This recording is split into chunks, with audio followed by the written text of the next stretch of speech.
I'll be back in a second.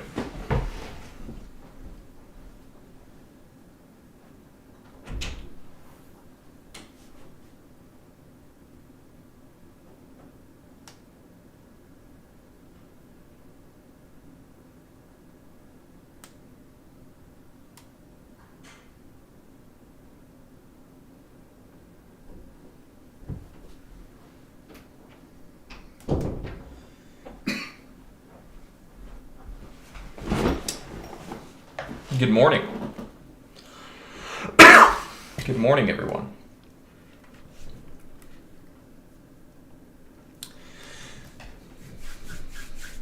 It's gonna be a beautiful day. Alrighty, excuse me. As you can see, Bitcoin is already up quite a bit from the $60,000 price. Excuse me. You guys know we almost hit 58,000. Good morning, Sam. So yeah, yesterday with yesterday's slide on Bitcoin, we've come down into 60,000, nearly 58,000. I've started buying some Bitcoin, pretty much into that 66, 64, 60, pretty much that drop that you see. Well, I'll just circle it, pretty much this, from pretty much there. So that's where I've been buying some Bitcoin over the past day. So pretty much, I'm early. I think it's a valuable price point to be buying Bitcoin. I think, so just in general, I think that's a good buy point for Bitcoin. I've been buying Bitcoin there. I've already been long Bitcoin, $9 cost average Bitcoin, but I bought some lump sum purchases of Bitcoin there. I'll continue to buy some more Bitcoin in these areas and probably lower. I don't see that Bitcoin is going to appreciate in price in a meaningful manner for a long time. So when I say that I'm early, I think I'm early in the sense that I'm buying here without the expectation of instant gratification, if you will. We will see some instant gratification, as you're already seeing, because we're going to do a reversal bounce most likely. But I don't think anything that's happening from this point forward in the near-term future is going to change the long-term trajectory to a bullish market trend. I think that is going to be some time off. So, pretty much that just means we're buying here, and it's probably going to be quite some time before we actually really get a payoff from these purchases. You declined to call last Wednesday. Probably another realtor. No thanks. So yeah, we're long Bitcoin in the short term. For Bitcoin, let's see where it's going to go. So this is where we can expect, geez, oh Pete, sometimes TradingView is lame. But yeah, I'm gonna show you guys where we can expect the current bounce to go to for the moment, give or take, right? But hold on, there we go. All right, so that's the open, high, low, close up there. So that's one, and then we're gonna drop this guy on it. That's two. So yeah, the current target for this bounce is right up here to about 74,000 to 70,000. There's a good chance it's where we're gonna take this bounce to some degree, and then we also haven't even tested there to there. So yeah, that guy, and then maybe even as high as that. So that would be kind of the full bounce there. So we pretty much expect Bitcoin is going to go something like that, whether it be all on this candle or whether it's going to take two candles, three, just in general. But that's pretty much where we'd expect the price is going to go from this bounce here at about 60,000 or 58,000, 60,000. But let's take a second and let's zoom out on Bitcoin, right? So just think about it like that, right? So remember when Bitcoin was trading in its all-time high in October, we had mentioned that our sell destination and sell target was going to be about 58,000, give or take. So that's completed, right? So think about that. The prediction of the bear market starting in October, that happened. How far it was going to sell off to, that happened, well, we kept saying 58,000. Well, we did say 50,000 and 55 because it keeps updating, keeps kind of evolving and changing as the price of the markets develop. But as it sits today, our kind of be-all target for this kind of move was 58,000.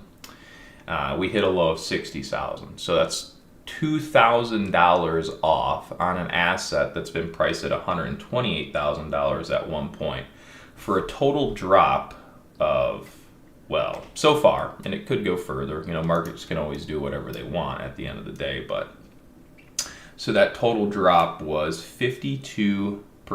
So in a sense, we have accurately forecasted a 52% decrease in one of the world's largest globally traded assets months to years before it happened. That is the luckiest shit I have ever seen in my entire life. So fingers crossed we can continue to do that, because that's pretty cool. But likelihood is probably not. So let's just hope, though, we can keep doing cool stuff like that. So basically I'm long. I've been long, and I basically bought the low of that candle yesterday. So yeah, there you have it. There's Bitcoin. I know, crazy. I know there's a lot of discussion going on the internet. This, that, Michael Saylor, I don't know, probably something about Epstein. Cycles aren't going to repeat. Institutional, everyone's got a price target these days, right? So, that's the thing. If you go to the internet right now, there's a lot going on. There's a lot of people scared. There's a lot of different discussions of targets to the downside and things like that. And so for me, I'm just sticking with what I know, what I like, what I think. Again, I really don't pay too much attention to the news too much. These days, it seems, especially. So that was my analysis. That's what I expected was going to happen. And so I'm just sticking to that, right? So I'm just doing what I know and what I think at the end of the day, which was we were supposed to rally Bitcoin until October of 25. At that point, we're supposed to go into a bear market. At that point, we're supposed to drop around 52%, down to 58,000. We got to 60,000. So obviously, I got to start buying in, because that's just the rules. And if I end up losing money, well, welcome to investing. It's a great life. So we're all done with Bitcoin. There's really nothing more to be said there. The analysis is already done. We've hit our sell target. We're bouncing. We're going to bounce probably to the targets that I just mentioned in the short term. We should not expect instant gratification. We should expect longer time horizon of holding, accumulating a bottom, fake outs, scammy drops to make you think that it's not going to bounce, whatever, right? But I don't think that what's to come is just going to be instant, holy grail, money in your pocket, Bitcoin runs. I think we have a long time before that's going to happen. But as the price continues to come down into the selling targets, those are the long entries. So I have to start buying a little bit, nibbling. If we end up going lower, that's okay, because I've already planned for what that's going to look like. We could discuss it, but I don't really think it's a need yet, because I'm not going to invalidate my own analysis when it isn't invalidated, right? So that being said, cheers. I hope you guys enjoyed the forecast on Bitcoin all ahead of time. That's literally the craziest analysis I've ever done and the most accurate thing I've probably ever done in my life. So that's one for the history books. Even though there's no one here to say good job. Yeah, Connor, great job. I know it's only pretty much nearly impossible to do, but you did it, buddy. Yay. Cool. So, all right, on to the market. And well, actually, real quick, I'm going to run through some penny stocks. I'm just going to kind of see if I can find anything I like. But, and I'll just mention them. Like ATXG, that one's in a positive trend. I don't really like it, though. CCIH, that is something that's moving. But the breakout happened yesterday in the after-hour session.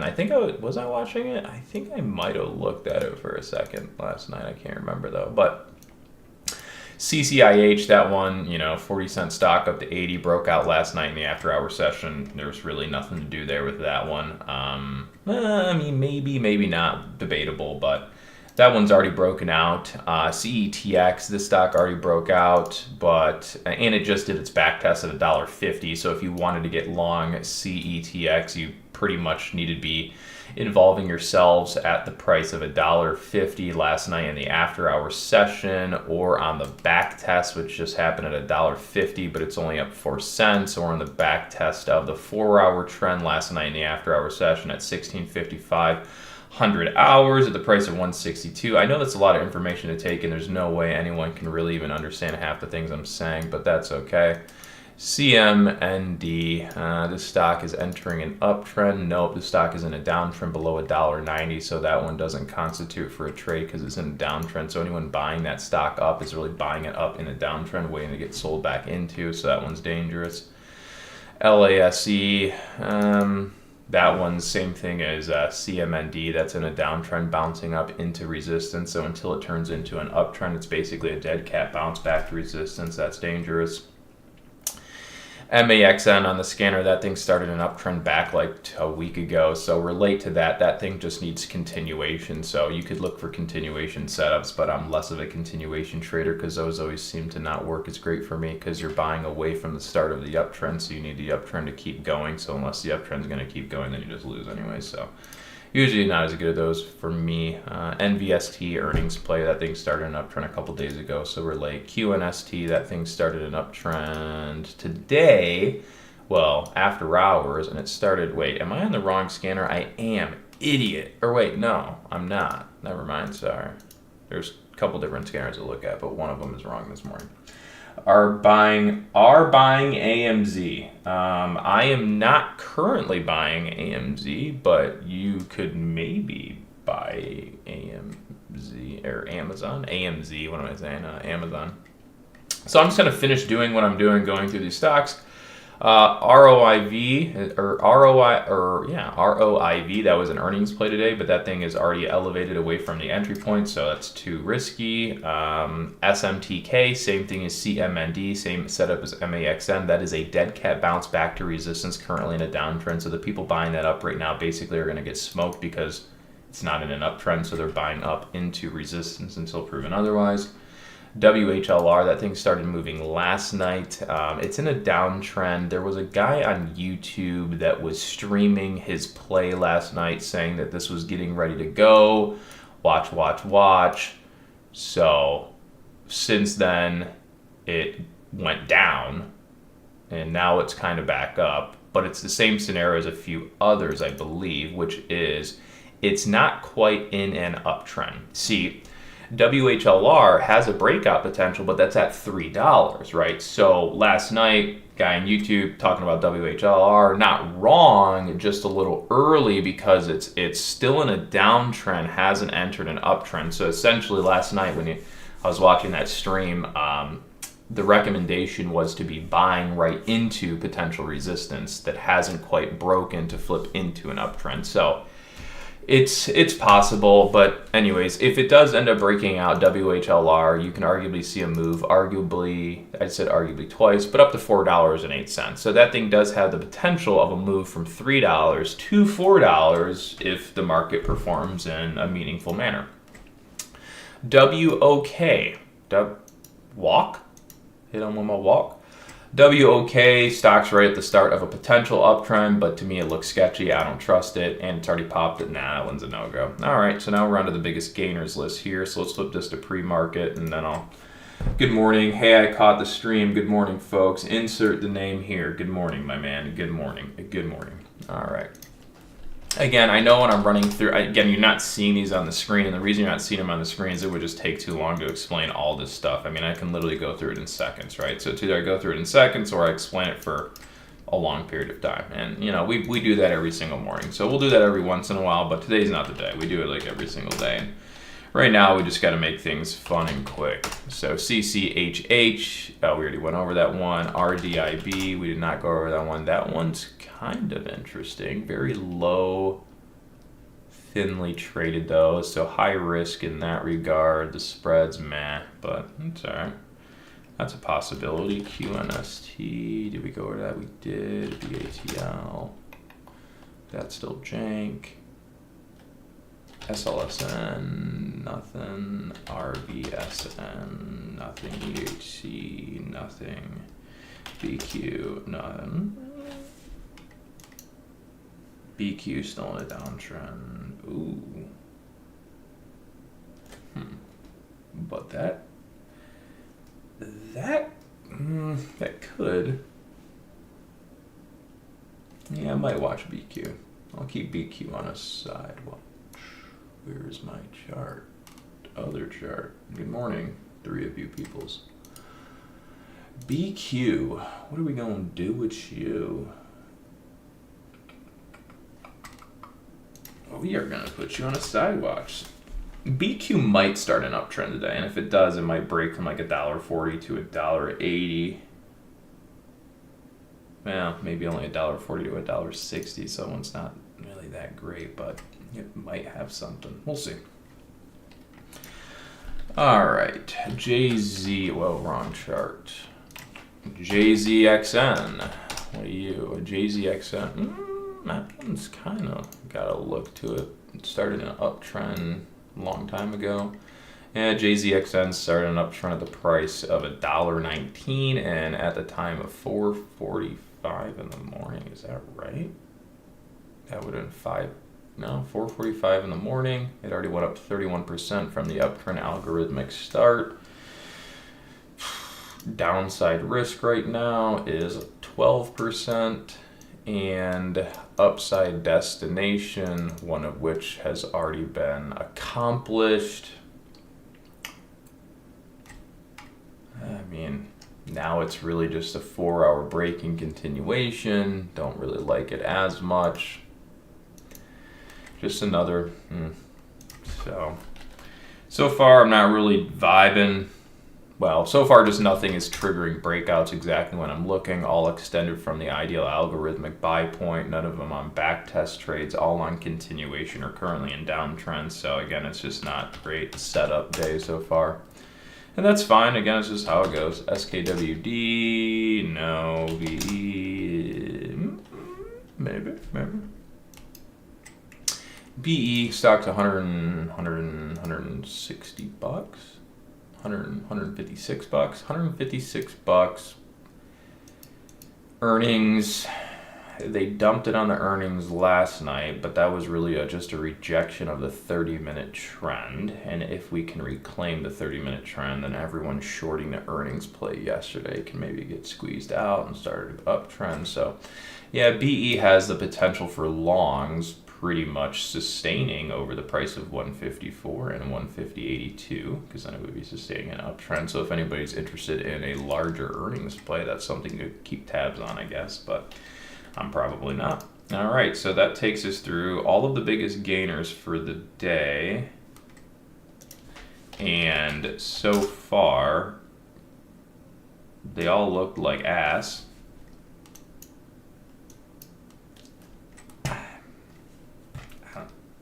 Yeah, because again, when you're trying to involve yourselves the way that programs and algorithms kind of involve themselves on plays, at least what I think, again, your entries and the opportunity is very, very small, because basically you only get a couple minutes of opportunity at any given point out of the hours of trading that go on per day. So anyways, that's all done. All right, SPY.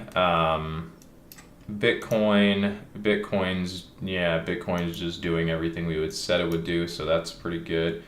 The market doesn't appear, but I could be wrong. How was I say? The market might still need to. Nope, it's already done it. All right, so I was going to say we might need to do the 30-minute volume weighted average price pullback trade this morning on the market, but that's already happened. So again, you'll see right here's the bottom of pre-market. Market goes up. Keeps going up, so there's a trend to the upside. So we track the volume weighted average price of the low, and there's your pullback into the VWAP, and then there's your bounce off of. So we've already done one of the trade ideas that we would typically recommend on any given day, but we've already done that. So it's it's not that it's like no longer, you know, like worthy or valid. It's just now it's a little different. See, you know, if the market was just running up into the open, then we would look to pull the market down too in the open, right? But see, we've gone up pre-market and pulled back to it in the pre-market. So we've already done the trade, right? We've already pulled the market back to the support trend over under. So this is where the market needs to get supported to keep kind of going up like that in the immediate. Otherwise, this is kind of that little break point. Then we would kind of keep rolling down. So either way, there's that. Let's take a look at something here. Don't know what. Okay, there we go. All right, so pretty much market as far as the S&P 500 is concerned is still in a downtrend. We're still in a neutral to bearish market environment that has yet to flip back to positive. Where is... There it is. Up there. Where do I find this top gainers list? You can find a top gainers list on the internet, multiple websites carry it. It's a very generic thing. This one that I'm using specifically comes from the brokerage platform Webull. So, so yeah, anyways, the market's still in a neutral to bearish state. Obviously, the market's bouncing right now, but it's bouncing in a downtrend. All right, so we're not back to positive trend. When we are, I'll go swing long. I'll let you know if I'm swing long, but I'm not right now in the markets. But when I am, I'll let you know because the system will let me know. So, you know, you don't really got to let me let you know. You just got to put the same thing on your chart. And that's pretty much it. So anyways, yeah, we will continue to be neutral, bearish, forecasting the market till stated otherwise. And yeah, price is currently below 50 SMA. Let me check the hourly. Meh. 2 hour, nothing. We're below the daily, I know that. And then obviously we're still well above the weekly. Okay, cool. So what is next here? 30-minute structure. Let's just check. So we had our initial break there. So we're currently in a selling operation, obviously, and we've already had the sell signal rejection on top of a 50 SMA rejection. We'll continue anchoring that continuation rejection there, and then we'll anchor this one, and then that would be, wrong, sorry, let me bring that up, and then the continuation anchor there, and then obviously this one's going to get the next one, which is there, but now we're above that guy. CCC, understood. Okay, so there's that. Next one above is there. Cool.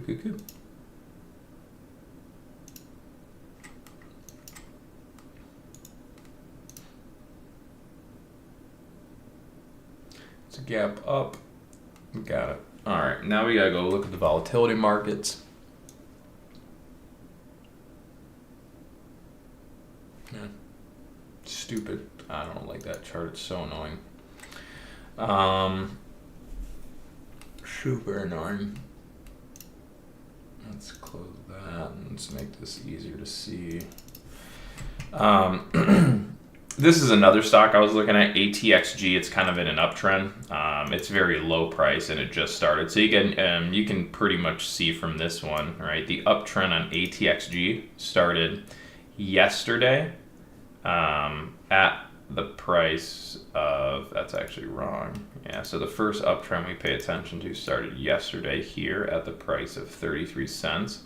And then it entered its 4-hour uptrend breakout here at the price of 34 cents. So essentially yesterday we had ATXG break up, hold the 4-hour-ish break up. There's the back test of the 4-hour uptrend and then back up. So up 27%, some from its last uptrend back test there. I don't know. I'm wondering if this thing randomly picks up today or not. So I was just kind of keeping it on a side watch. But anyways, looking at the volatility index this morning, the volatility index is still upsided. It's still positive. So volatility basically is still currently in the markets. That's all that means. What else do we have?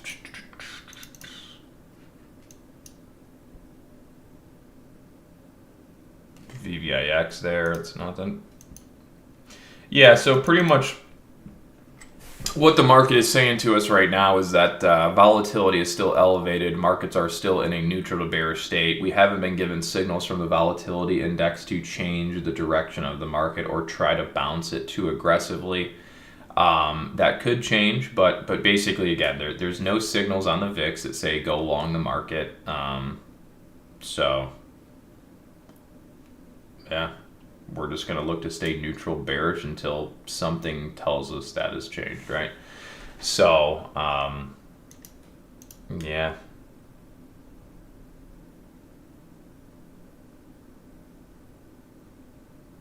I mean, yeah, I mean, we'll just leave it there. And if the market keeps bouncing, that's fine. Like I said, there's a couple states the markets go in. They go in uptrends, then they pull back to the 50 SMA, then they break down the 50 SMA, then they go back to the 50 SMA, and the pattern just repeats over and over and over and over and over. So pretty much, yeah, that's that. I mean, I hope that all makes sense. Probably doesn't, but I guess that's okay. Yeah. So, yeah, neutral to bearish stay in the market. Not going to be swing long until it's ready. So, yay. All right, I will continue looking at some penny stocks. See if something else popped on the scanner here. Which one did? CMP, but that's downsided. QNST. And now it's going to be which one of these random players? WHLR. Nope. Which one of these random players gets the breakout?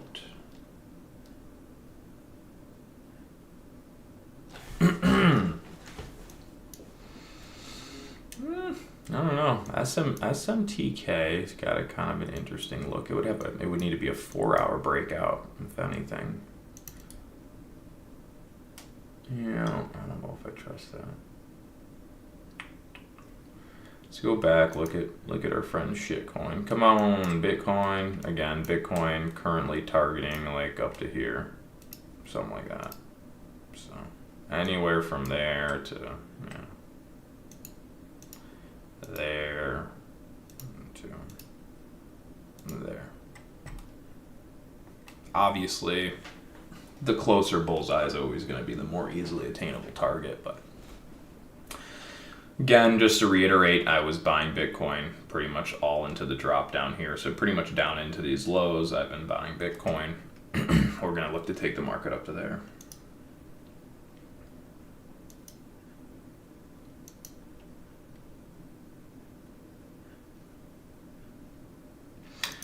Walk.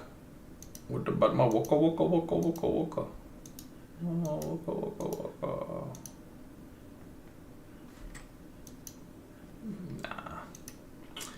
It's just not it right now. Alright, cool. Looks like I'm probably not going to be doing anything for the moment, just based off of the way the market looks. Again, there looks like there's a couple more people in here. Just want to let you know, again, I did buy Bitcoin down into the lows there. Bullseyes are the targets. Only reason I'm mentioning it is because obviously we've been waiting for this for pretty much since the all-time high. And then honestly, since the beginning of the last bull market, we've been waiting for this. That's the crazy thing is us selling down into 58,000, we've literally been waiting on this analysis and forecast to come to for literally since the last bull market when Bitcoin was trading in $20,000-$30,000. We've been planning for this, and it might sound ridiculous, and you might be like, well, how were you, I swear on everything. If you guys, which some of you may have been in our private streams when we're still doing our private group there, and private streaming and stuff like that, and you guys will know, years ago, we're yeah, Bitcoin's going to sell off to basically here in the year of 2025. So, obviously I have to buy it, even if I'm wrong, because we said this was going to happen 3 years ago, and now it's here. So, yeah, we're buying, because why not? I could get hit by a bus tomorrow. I could die in a week from now. And it's just money. And the government's going to print more. So hopefully we're right. I'm assuming the government's going to continue to print more because that's what they usually do, and they haven't stopped doing that. So, the likelihood that they stop printing money and actually fix the debt problem's pretty low, in my opinion. So, one would just have to assume that assets will continue to inflate, whether that be Bitcoin, gold, silver, houses, labor, anything really. Probably just going to continue to inflate. So, I don't know. Whether Bitcoin inflates or not, that's another story. But yeah, so there's that. Amazon down. But then again, like if you look at Amazon, so you'll see Amazon, Amazon went into a bearish trend the other day, and the market's currently bearish. So again, we're not really long swing trading really day trading, swing trading any of the large cap mega tech stocks right now. None of them are in uptrends. So we're not, that's false. One of them's in an uptrend. And I'll show you real quick. Do I have all of them? Well, 1, 2, 3, 4, 5, 6. Yes, that's all of them, including like Tesla or whatever. And there's other things you can look at too, but pretty much between all of your big, your big stuff here. Pop that one. Again, Amazon is in a bearish trend. Google is in a bearish trend after earnings. It got bought back up to probably the 50 SMA or close to, and I'm not sure if that one's actually gone to an uptrend or not. GOG. No, Google's still not in an uptrend. So, but if you look across the board, right, no stock is currently uptrending. They're all downtrending, right? So when all of besides Apple, right, Apple's the only stock, if you look, that's been in an uptrend. So if you look back here, it entered an uptrend like on Monday of this week, Friday of last week, and it's been in an uptrend since. And since then, it's put on a gain of about 8%, right? So if we had been swing long Apple from that particular algorithmic entry point, we could have accumulated about an 8% return on Apple over the past week. It's the only stock in the market of like your mega tech and magnificent seven, if you will, that's in an uptrend. All right. So, there's that. All right. So then when you go look at the NASDAQ, right, I'll just bring up the NASDAQ on a chart right here at the top, right? So if we bring up a chart on the NASDAQ, you're going to be like, well, no. So look at the NASDAQ, right? So remember, the NASDAQ entered a bearish trend back here. That was, so we're Friday. That would have been last Monday, Friday, Tuesday, Wednesday. So last Wednesday then, right? So last Thursday. Very nice, Timothy. Very nice. High five, brother. Last Wednesday is when the NASDAQ entered a bearish trend, right? So think about it. If we were to look at all the Magnificent Seven, right?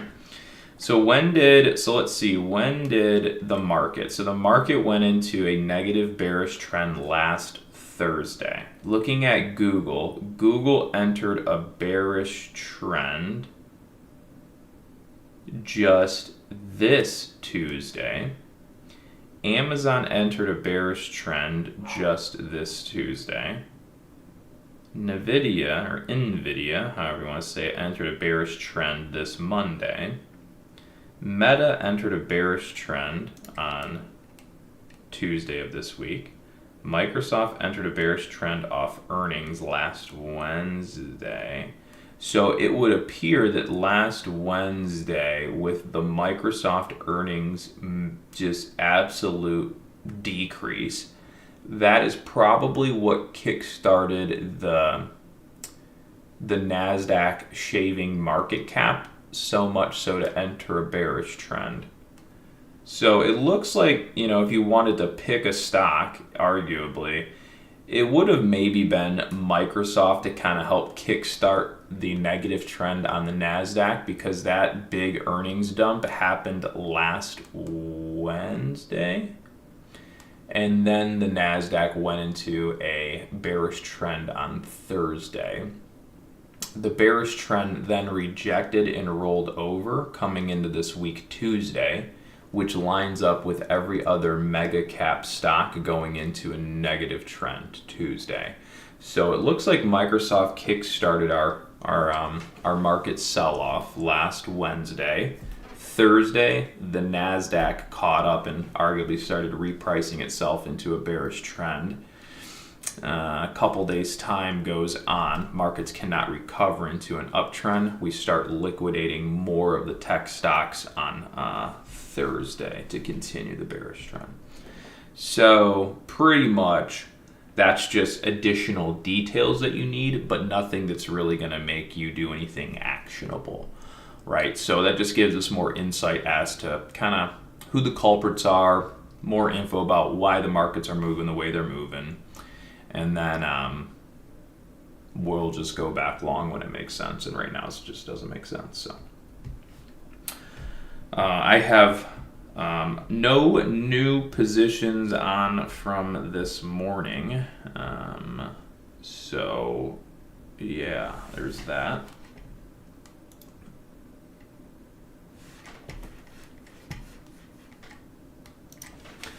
Hopefully that changes at some point. All right, gonna move this back to where it was. Yeah.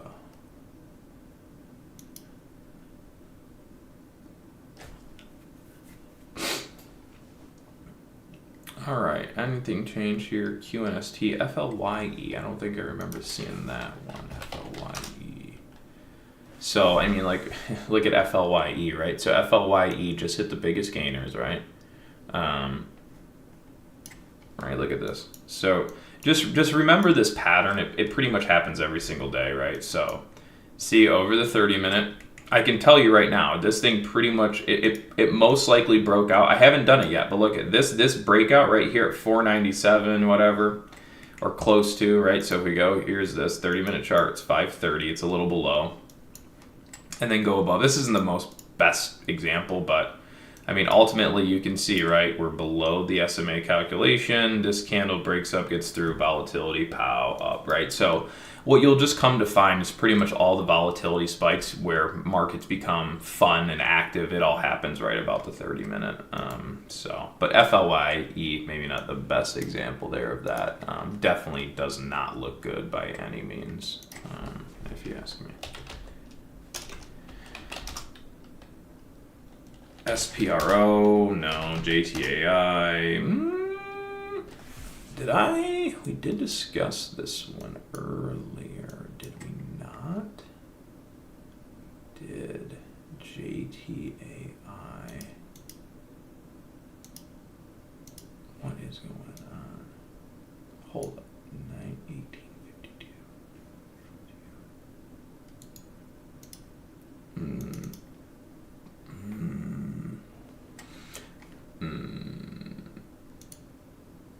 I do see the possibility of a 12% return, give or take, on JTAI. I'm just not certain yet if I want to buy it. And I think it could be too soon. It's not my favorite ideal looking setup. It's kind of one of those that's a maybe. But it would still have to break out. And it's only a 12% return. So obviously you can only risk like 5%, 6%. And it's coming into a previous top. It's probably just not ready, but I'll have to hold off on that one. I'm going to put that one on a side watch, just like BQ. Hell, they probably won't even let me buy it on this account, but that's fine.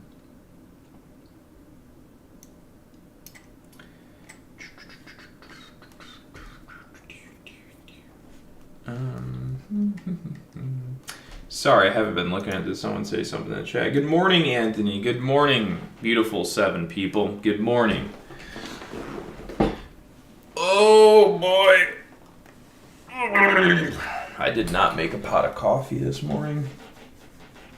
So, there's a good chance we're going to be leaving this computer at some point to do that. Oh, Bitcoin, would you just go up? You know what's fun is not being fearful when the market is just absolutely tanking and then just buying Bitcoin on the most vicious looking red candle you've ever seen just to watch it then go up. But again, I would be surprised if this amounts to anything super serious, right? Anything more than pretty much where I'm directing the market right now would be, like, the market's not this is not gonna happen, right? The market will not go above that on this bounce. No way. The market probably won't even get to here, right? Market's probably only gonna try to get up maybe to there, right? Because that would be from 60 to 70. That's a $10,000 bounce in basically like a day or whatever, right? So again, I would be very surprised if we took it all the way up there. It's most likely only going to try to get to there, and then maybe or there to there, and then maybe another pullback or something. But let's not get too ahead of ourselves. We have until at least 2027, 2028 before Bitcoin even tries to go back into a bull market, if you ask me. I hope I'm wrong. I hope it turns into a bull market like tomorrow, but it's probably going to be sometime closer to 2028, honestly.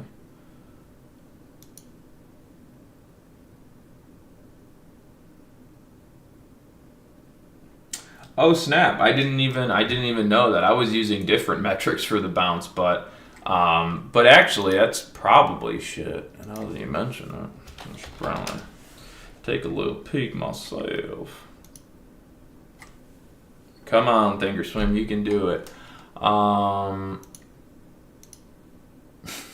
Yeah, and actually that does not look good. That does not look good. Yeah, maybe it does not. Yeah, that's not ideal. But yeah, so if you look at Bitcoin too, Bitcoin hit -3 daily and it hit negative. So this is a perfect example just so you guys can kind of see this. So look at the 1 year weekly down to -3. And if you look at the 1 year day down to -3, remember what just happened to silver SLV when it hit +3?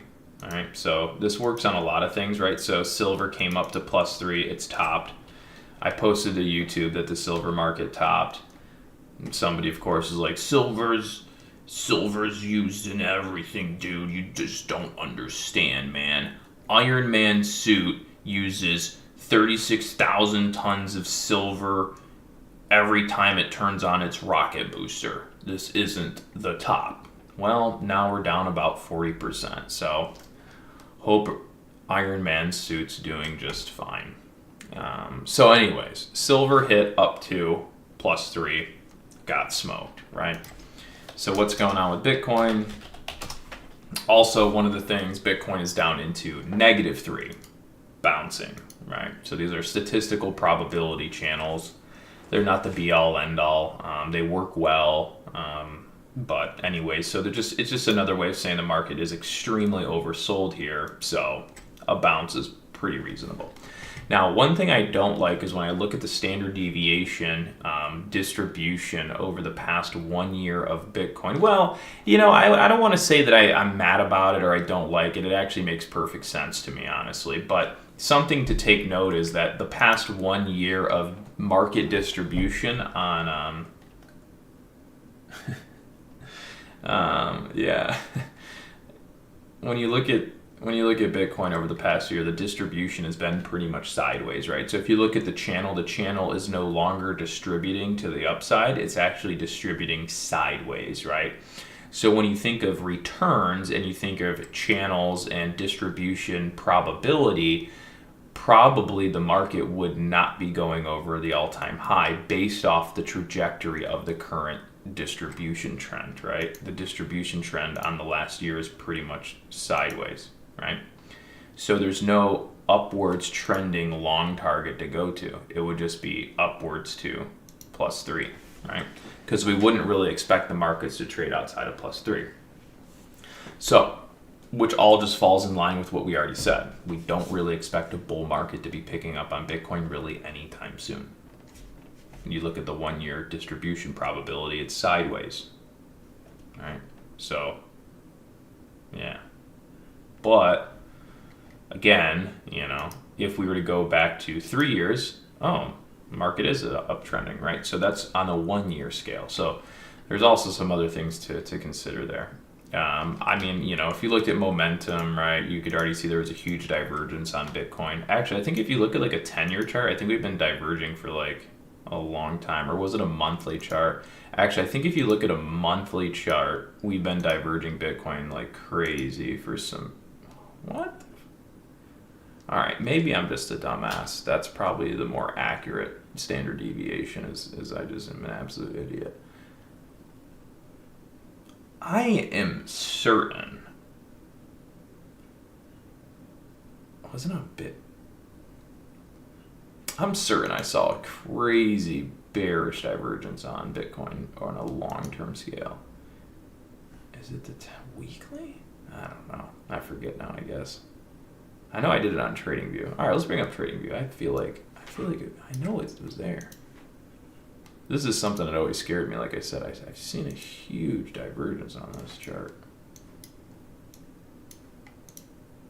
All right, let's throw a MACD on real quick.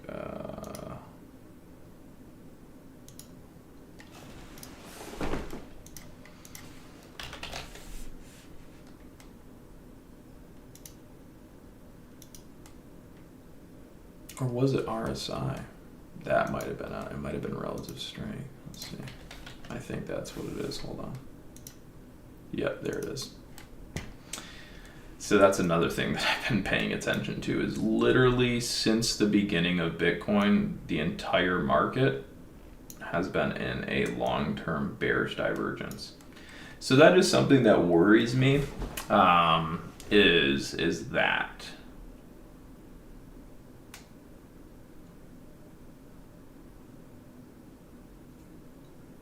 Yeah. So if there was like a technical indicator that could,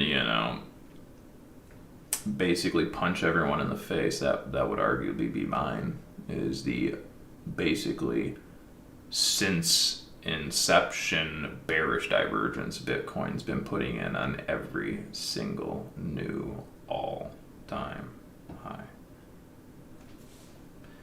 Now, granted, one could make a logical assumption that when Bitcoin was priced in pennies, right, or priced at dollars, priced in the hundreds, it was arguably more affordable,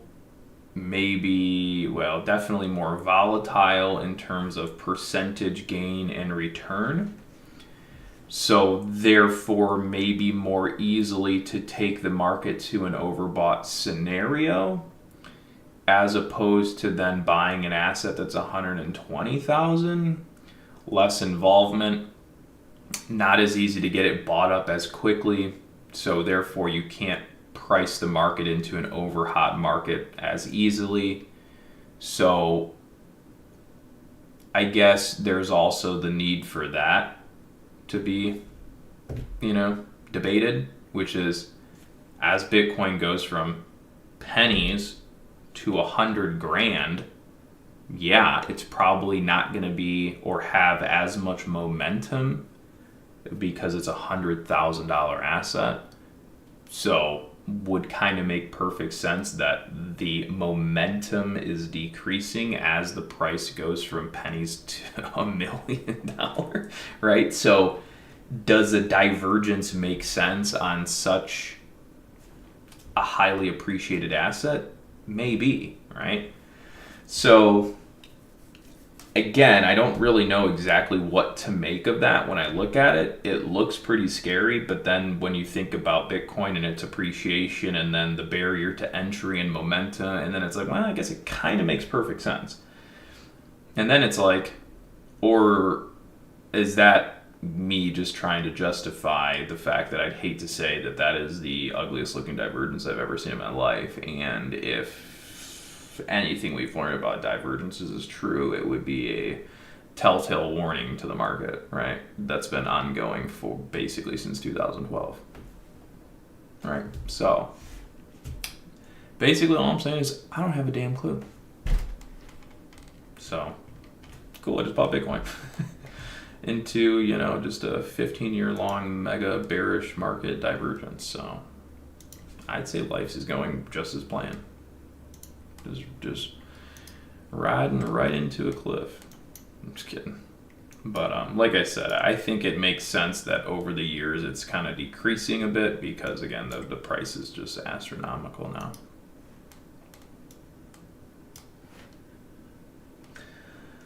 So there's all of that. So we've effectively covered, but we got to look at gold and silver. We haven't covered everything. Gold and silver just kind of hanging out, being volatile, doing whatever. Topping 40%. Still in a long-term uptrend, so there's that. Weekly gold in a weekly long-term uptrend, right? Very extended. I just kind of think we're in a little bit of a cooling off period for the precious metals markets. I don't think they're going to go into some gigantic bear market right now. I think we're in a little bit of a pullback, to bounce, to cool off, to digestion, etc. And then if the United States ends up, you know, going into hyperinflation and blowing up, then maybe it goes higher. But if not, I think we're going to stabilize for a little bit. I hope we don't, because I still own gold and silver. So if it goes up, then I make more money. But I do think it's going to be more of a cool off period anyways. So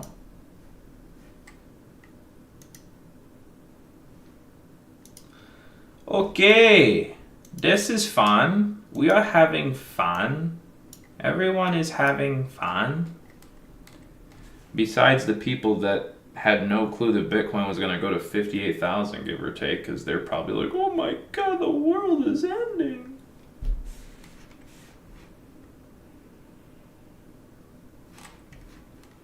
Everyone is having fun. This is fun.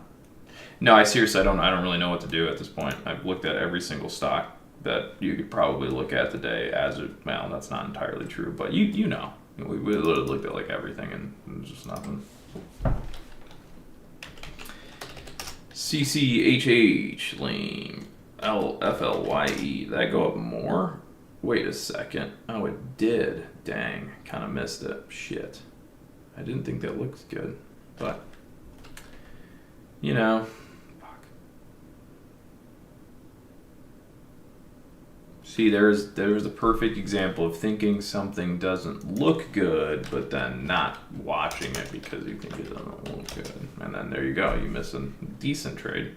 So like this one, we literally just talked about this one, but I really didn't think it, I just think it looked like a scam setup, but which it kind of is still. But I mean, basically this thing popped up, got over the 30-minute, consolidated in between the 30-minute and the 4-hour, got the 4-hour breakout, and there you go. It's 46%. From the 30-minute, that is 60% return.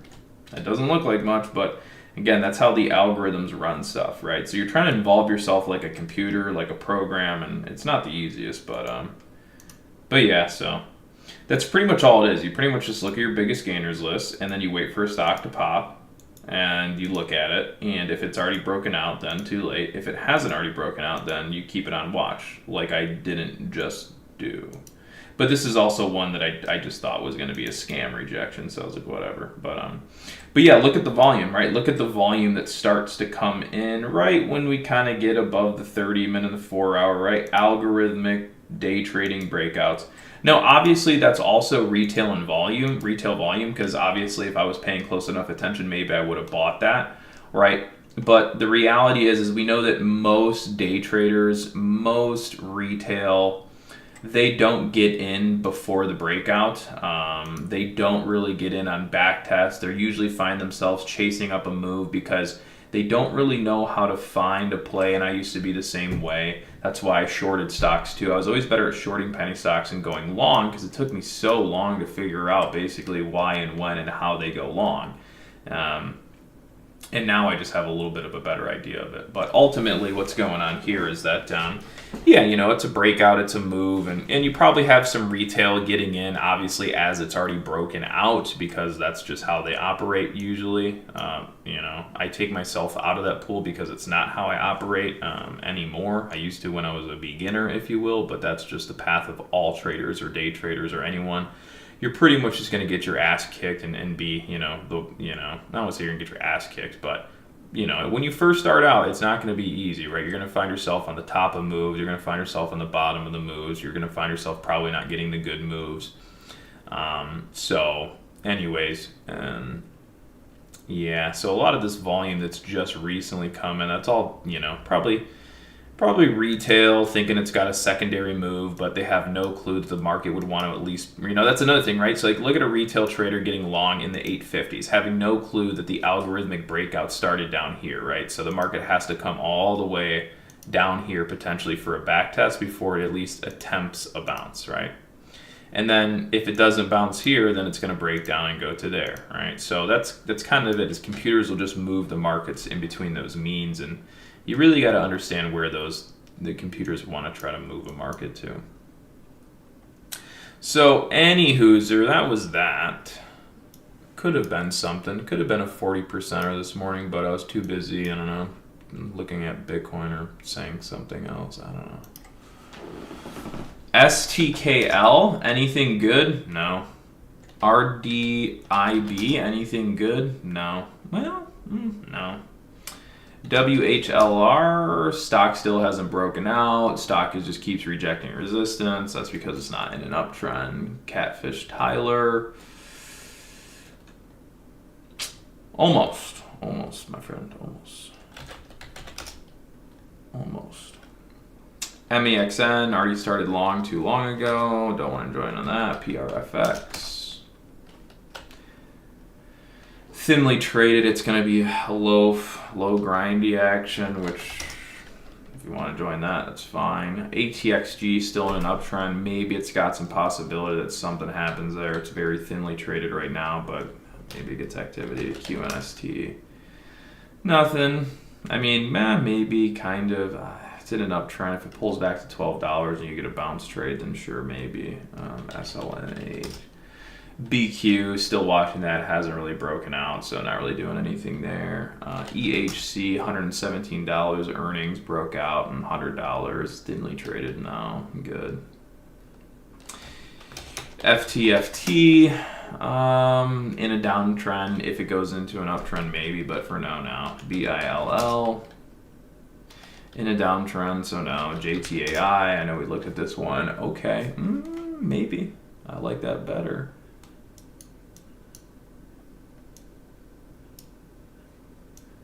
It kind of jumped up close to the, I don't know if I trust that.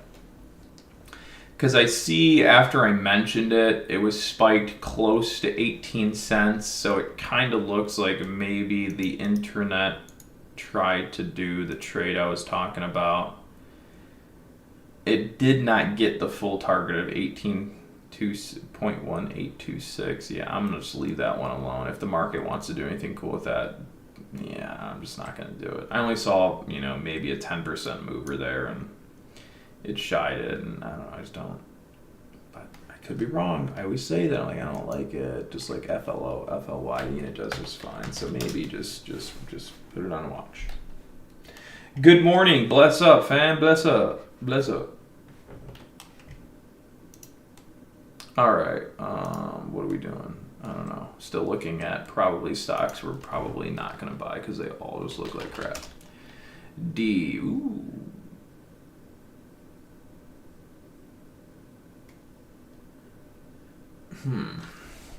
There might be a pre-market. That's 4 hour. It's Dolly Dyke. Nah, I don't like it. Like I said, guys, you're almost always going to be saying no, because to find a stock trading right at its algorithmic level where it gives you extremely low risk, you're literally, there's never been more of a definition of you are literally trading against the computers, right?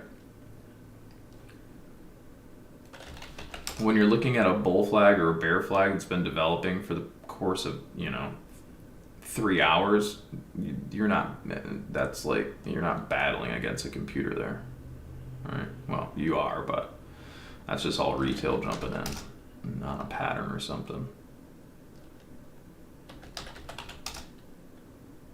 Right, when a stock wants to go and break out, and they don't want you involved. That's why, again, that's why the right buy points last for like seconds, because if you know it's a good buy point, it's not going to last long.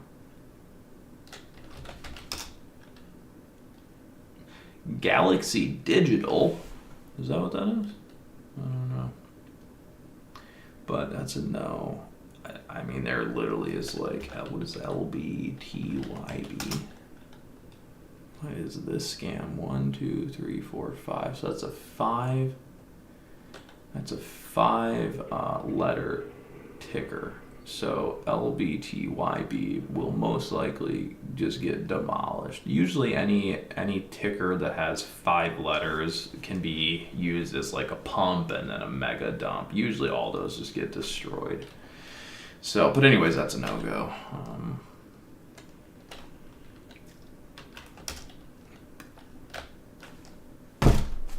I got nothing. I literally have absolutely this. Besides the fact of buying Bitcoin down at like 60, 61, 63, 64. But that already happened, and that was last night.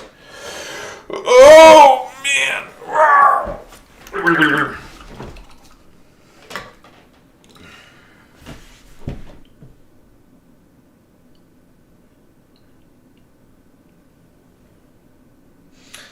Just an FYI, I probably will not be here. Probably is an understatement. I know I won't. I will not be streaming next week. I will be out of town on vacation. So I'm just not going to have access to a computer and what have you, and be able to stream and do it effectively. So I might post some YouTube shorts, but that's probably about it. But yeah, probably won't be. Yeah, after today I won't be online for a week and a half or so. But yeah, I might post some shorts here and there, but yeah, I mean, at the end of the day, I mean, for, the handful of you guys that tune in every single day, at the end of the day, you don't even really need me anymore.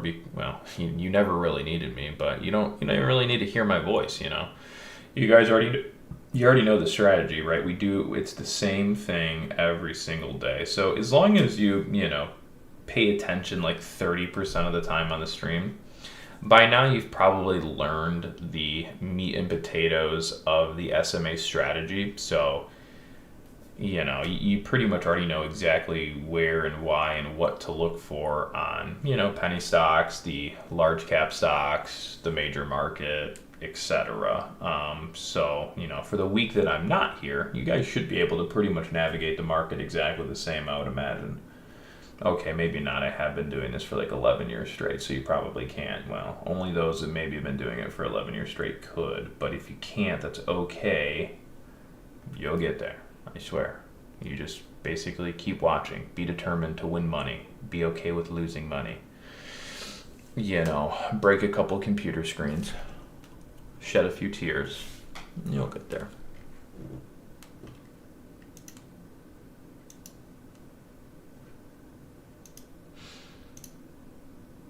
Mother, you little dirtbag, you.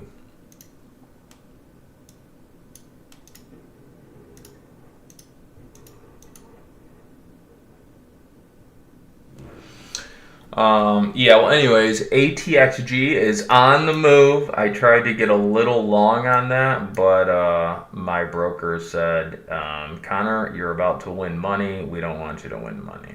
So, but anyway, no, it's just the Roth account. They basically try to protect me from buying piece of shit stock so I don't lose money, which actually kind of makes sense. And honestly, for the average investor, it's probably good that they do restrict that, because most people would end up losing money, and something like that. But,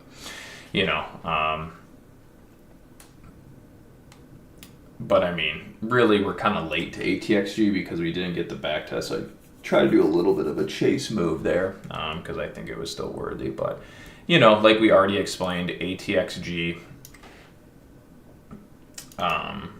Same story as always, right? Where's the breakout? Breakout is over the yellow. Back test the yellow. Now market up 52%. So literally, the strategy that we teach you every single day created a 52% return on this piece of shit stock today. Don't know what they do. Don't know why it's up. Don't know what the scam news is. Don't know why they sent a buy algorithm on it. Don't know why there's a bunch of volume coming in here. But one thing we do know is for some reason computers and everything gapped it up this morning, started an uptrend, pulled it back to support and the algorithmic uptrend level, held it, and then grinded it up and then sent off a buy algorithm and volume on it right now. Again, that was not retail. It's not like retail was also like, fuck yeah, let's just buy a million shares. Like what? No. It's called a buy algorithm. It's pre-programmed if you ask me. So anyways, market is now up 52% from the strategy that we basically teach you every single day. And remember, it's the same strategy for the penny stocks, same strategy for the S&P 500, NASDAQ, mega cap stocks, mid cap stocks. I don't really use it on gold and silver because they gap too much, but it does work. I don't really use it on Bitcoin, but pretty much all equity, for the most part. So, cheers. So remember, right? So now this thing is pumped up. It's got some volume. It's moving. So like now a lot of retail is going to want to get involved, right? And it's most likely going to, either pull back, shit the bed, whatever, right? Right. We really wanted to be getting involved here. Once I saw it spike, I know that I could kind of buy this dip and scalp it for like a small win, but I couldn't buy it. They wouldn't allow me. But anyways, ATXG, pretty straightforward. Uptrend, pull back, go. This is the same exact strategy and the same exact pattern every single day for nearly every single penny stock. I swear.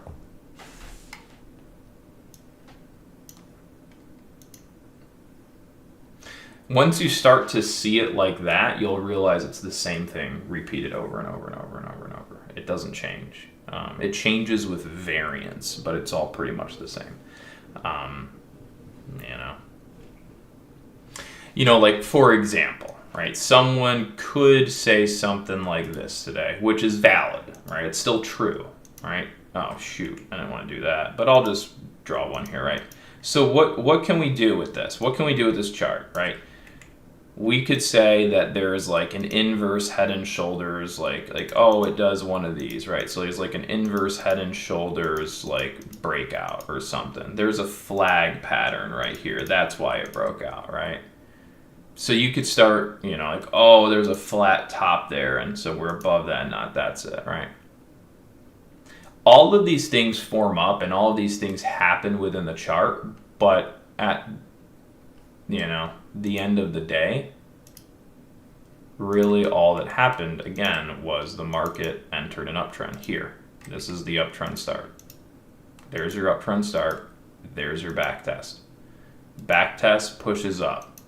It tops, it does whatever, and ultimately creates what looks like a flag. The flag ends up breaking up because whoever out there that actually controls the markets and penny stocks and whatever and sends off algorithmic buying programs and manipulates price decided that now is the time, right? Wham, right? Which also raises the question, how is it then when all the volume starts coming in, this thing is now going down? Like, because it doesn't volume drive stocks, like, just right? Like, that's what I was told. I was told that if there's a lot of volume, that's how something goes up. But somehow there was almost no volume and it went up 52%. Well, no volume till here, then up 52%, now getting pumped down.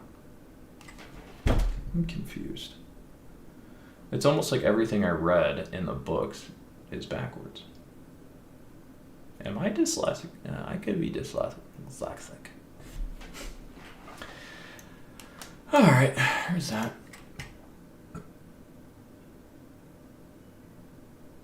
You discovered Brandon J last year. Wise words, Professor. Thanks very much for everything. No problem. I will believe we get a reset. Yes. Brandon is Brandon J. Yes, last year. Yeah. So, yeah. I mean, he's running his own trading service now, which I think he should obviously do. By the way, like if any, there is zero hard feelings there. Like we both were like, yeah, perfect. Like you go do that, I'll go do this. Like been a long time coming, anyways. So. It's not like anything, it's like there is zero fallout, there is zero anything. It's like literally, it was like mutual, like this is totally what should happen. So yeah, he's doing his futures trading over at Brand J Trades. Again, best futures trader I've ever known. I think he's better than pretty much anybody I've seen on YouTube. So, if anyone wants to futures trade, go there. If you're watching somebody else's video on YouTube about futures trading and it's not his, I would probably stop watching their shit and go watch his. And then go back to the other person's, to be honest. Which, again, most of you guys here already know him, so it's not like I would say we're speaking to the choir there. All right, what time is it? 9:27. I did not make that pot of coffee. There's no way I can make a pot of coffee in 2 minutes. But I want to.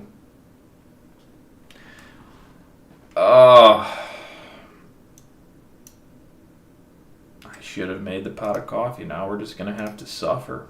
But I will go to the bathroom real quick. I'll be right back.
Yeah, so pretty much just absolutely nothing. I don't know, maybe, oh, mother trucker.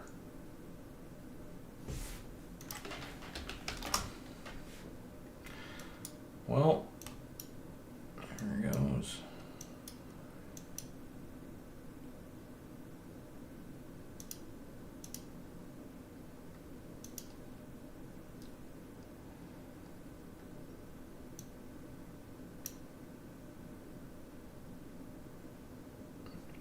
BQ starting to move there. So basically BQ did the breakout I was looking for from $1.43 all the way up to a price of $1.61. Now if BQ goes over $1.61, that could constitute for the new breakout. So pretty much if BQ does that, then great. If not, then that's probably where BQ's gonna settle for the moment. Right at $1.61.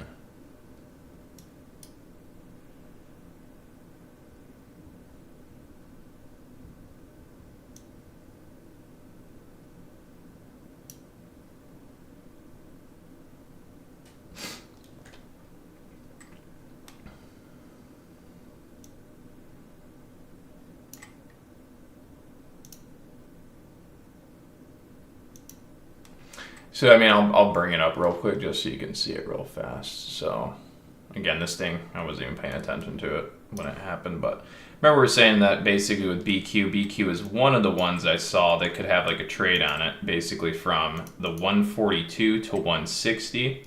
So, you know, if you look at BQ, right, so where was the trade, right? So the trade is in between the two yellow, right? So the breakout of 142 to 160, that was the trade set up there.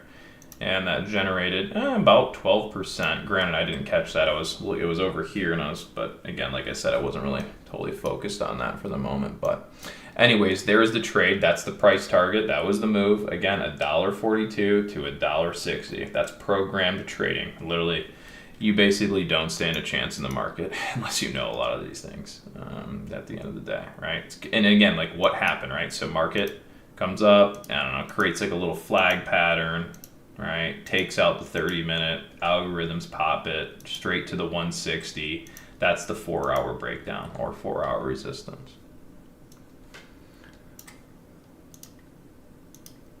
All right, we're gonna flip the scanner to the day and then see if there's anything that's moving there. Wait, wasn't there just something? WTL?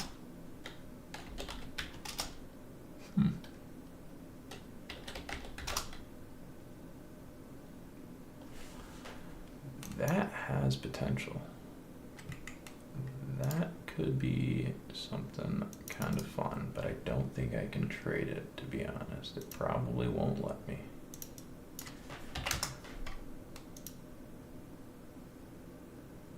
Nope. Well, I was going to say TIRX, that might have a run all the way up to the price of 24 cents, but it's so low price piece of crap stock, they may not let me trade it. It started breaking out at the price of 12 cents, so it's already up a little bit though. So it's up 23% over its current support and breakout. So basically if it fails, then it's going to be a 24% decline right back to 12 cents. So that's the risk, unfortunately. Market is moving up nicely. I think somebody mentioned in here that, who was it? Something about going back to the 50 SMA. It was maybe Bless. Yeah, something about Bless. But either way, yeah. So you know, in the best case scenario today for the longs on the market is that the market goes back to the price of 6,887. And or if we're looking at the SPY price point would be back to $687.12. Like that would be the most ideal best case scenario right now for today's market if you're a long bias trader. Now, if we look at the SPX is on a gap up. So this means the market has already hit its 161 gap up extension. I can just see it with my own eyes, right? So if we just do that, we will look and we measure the gap from overnight. 161's already been achieved. It's usually going to happen in a very fast manner anyways, but long story short, right now we won't look any higher on the market than $6,886 or whatever price I just said on the SPY. That is the price of $687.24. Currently, we are running into what we call a 30-minute, wait, hold on. No, we're not. That's the 50 SMA one. So we are running into what we would call a 50 SMA volume weighted average price. Basically, it's a resistance over under, right? So until the market gets above the price of 684.77 now, we kind of hesitate on the long many times. So with that being said, we would like to see the price of the market all the way up to 687. Currently, we have this little 684 resistance area over under to battle, but no big deal. Let me shrink this down. Wait, no, where did it go? I want it back. Market internals on the day are okay. They're nothing like too crazy. The Magnificent Seven aren't waking up. So that's the problem right now, is that a lot of the Mag 7s, oh wait, Netflix, yeah, did Netflix go into an uptrend? It did. I am going to, I think, maybe be buying some Netflix, possibly. But then the market would have to probably keep going up. So unless the market's going to go to 687s, buying Netflix might result in a loss. But if Netflix is starting an uptrend and it's going to be the culprit to help markets move upwards, then it's fine. Yeah, well, yeah, I think I'm going to start buying some Netflix then. Cool. Yeah, adding up into Netflix right as I'm speaking. Alright, we'll just leave it at that. Alright, put some shares on Netflix. Nothing crazy. I'm taking Netflix only because I see that Netflix, again, could maybe be entering an uptrend. I don't control the market, and if it wants to go into an uptrend from here and have at least some degree of bullish movement, then sweet. Now, the breakout on Netflix happened at the price of the uptrend breakout start happened at $81.43. So, as we're talking about it, we're not right at the break point. We're kind of far away from it, right? So either the market on Netflix just has to keep going straight up for us to essentially, make a return on it, or it's going to have to pull back and hold and whatever, right? But ultimately, if Netflix is going to work, we'd have to be okay with basically holding the position as long as the market is over $81 or $81.40, right? So however that makes sense to you, it makes sense to me. So yeah, basically stops for Netflix for me are going to be below $81.40. So I'm long Netflix, and as long as it stays over $81.40, I'll be in the play. Nvidia is moving up. Nvidia is going to go up to the price of $178.61 most likely here, and when it does, damn, did I screw up this chart? What did I do? Oh, that's right, because I started watching all that. I got to create another screen. I do. All right, so that is Amazon, Google, Netflix, Meta. Meta's bearish. Can't do anything with that. Meta.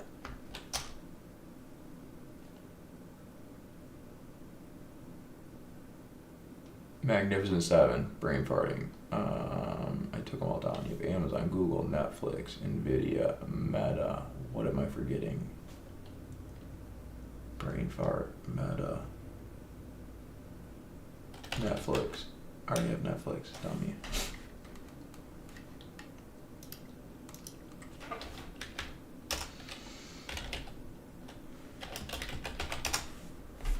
So again, remember, if Netflix doesn't hold its uptrend, then it just goes literally right back to the price we talked about, which is, I forget, something like 81 something.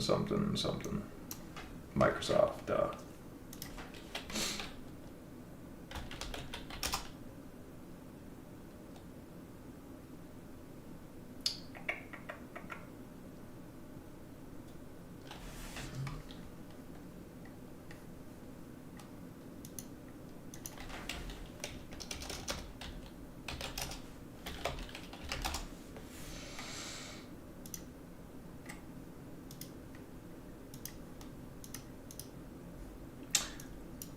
Alright, let's see. Does Netflix want to do a false long? If so, we'll find out here shortly.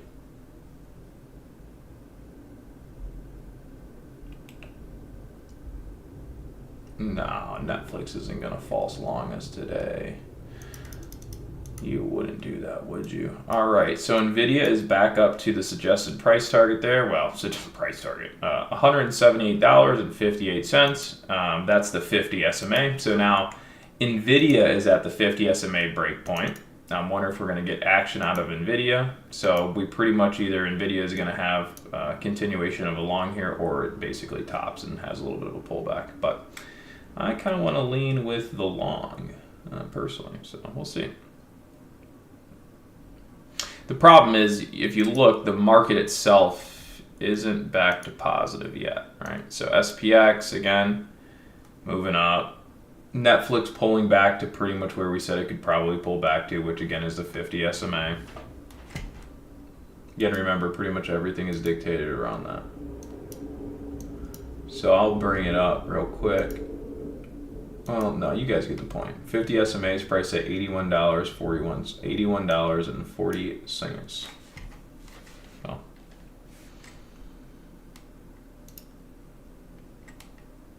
so like right here. So that's the reason we kind of watched this long up for a second, right? Because, ready?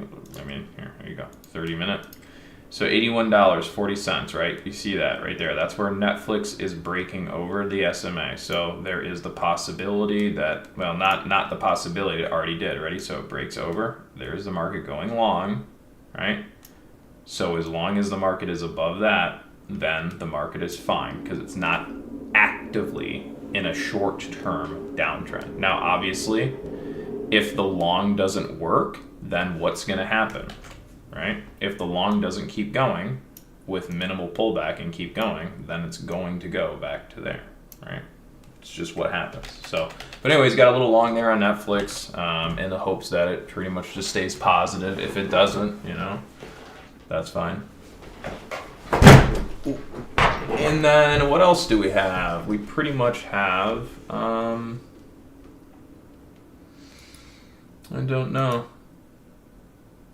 But there's nothing else other than NVIDIA right at the over-under. So this is where NVIDIA either has a good short or not, I guess you could say. Because if you look at NVIDIA, right?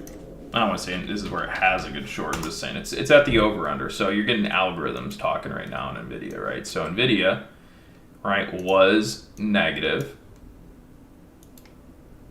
Sorry. NVIDIA was negative, down, bottom-ish. Now back up to trend, right? So what do we always say? The market does basically a couple things, right? It goes over the 50 SMA into a long. It eventually will get weakness and go back to the 50 SMA. And if it doesn't hold support, then it breaks down and goes into a downtrend and moves away from the 50 SMA. And eventually it's going to bottom and whatever. And then it's going to go back to the 50 SMA.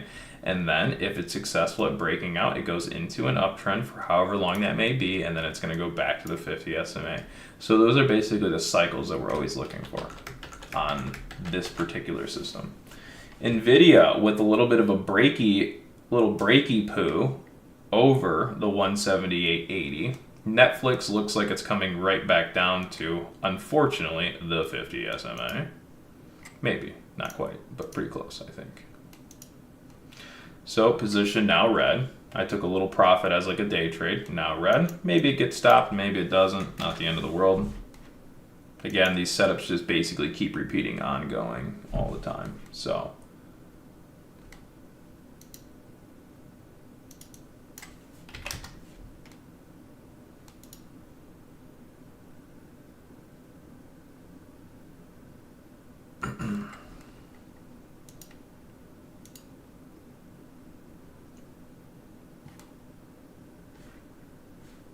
oh, I need to turn that to something else.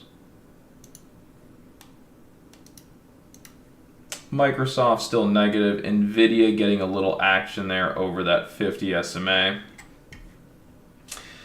All right, gonna flip through some penny stocks here.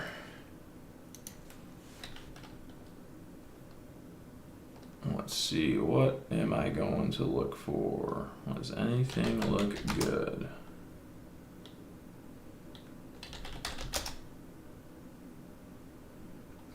Maybe.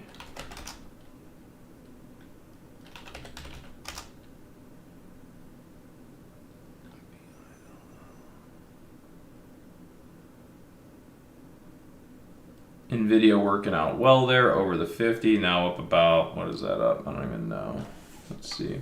Netflix right back down to SMA. So like that's a perfect example of kind of like the risk of the trading strategy is like, if you, for example, get a breakout over the 50, like I just looked at and did, and go long, and then the breakout fails, then it's just going to go right back to the 50. So that's kind of the only annoying part is like you pretty much like have to accept the downside because you just know like that's just where it's going to go inevitably if it fails. Let's see what else we got. PHOE. This was that stock from the past. Is it triggering a move though? It could be. It could be. Don't tell me it's not halted. No. See, but it already made its move up to resistance. Now it would have to have another breakout to do anything good. Yeah, I'll pass. Too sketchy. All right, with Netflix dropping below the 50 SMA, I'm going to close that out. If it goes back over, I can always relong because that's no longer in an uptrend for me at the moment, so momentum is not favoring. And I don't want to risk it going into basically just recycling into a downtrend at that point, right? So I'm going to bring that back up here. Whoa, where'd you go? There it is. All right, so that's it. That was it, right? We had the potential of an uptrend start there, added long. Well, not right at the start. Up here, took a little money on a day trade, held for a swing, knowing that if this long fails, it's going to go right back to there. So it went right back to there. Now I'm stopped out because this could basically start a new downtrend from there, and then that's it. So that's what you have to understand, is that the uptrend start is the same as a downtrend start, right? So that's where you got to be careful. So anyways, NVIDIA's working out well here over the 50 SMA so far. A little action again over the 50 right there. Boom, boom. This is going to be the same thing as Netflix, right? So over the 50 SMA, there's a little long. You can even anchor a VWAP right there. Oh, wait, sorry.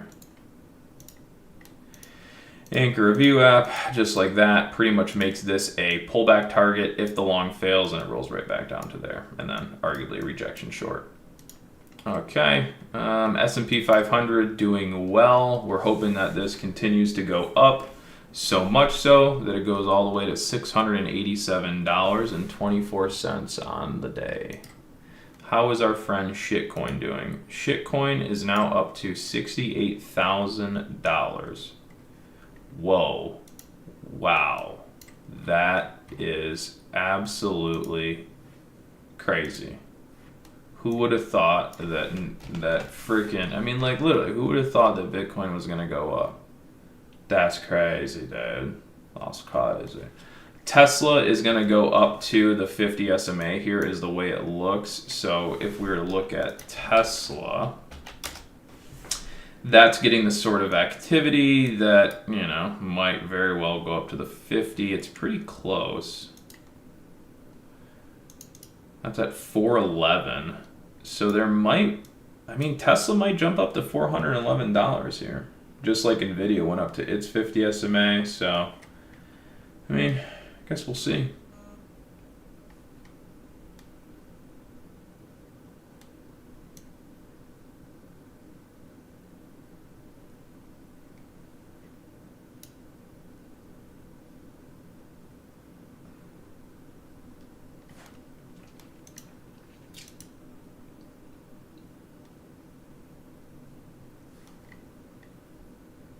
Oh, the VIX broke down the 30-minute. Oh, by the way, the VIX is selling down. I don't know if I mentioned this, but yeah. So the VIX is selling down to its 30-minute target right now, so which it just did. So the VIX is coming into a 30-minute SMA support trend over under.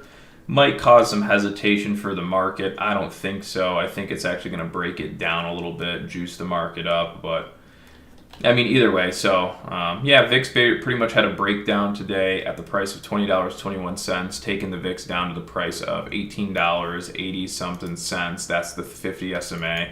Again, it's you're literally going to hear me say 50 SMA over and over and over, pretty much until the day I die, because that's pretty much just what the stocks do. They just go to and from the SMA calculation at the end of the day, and some other things, but I mean. Yeah, so the VIX pretty much broke down to pre-market 30-minute, now going to regular trading hours 30-minute, and if we take out the regular trading hours 30-minute, you're going to see the price of the volatility index down to $18.11 a day. If we go down to $18.11, we're not going to really look for the market on the VIX to go much further than that.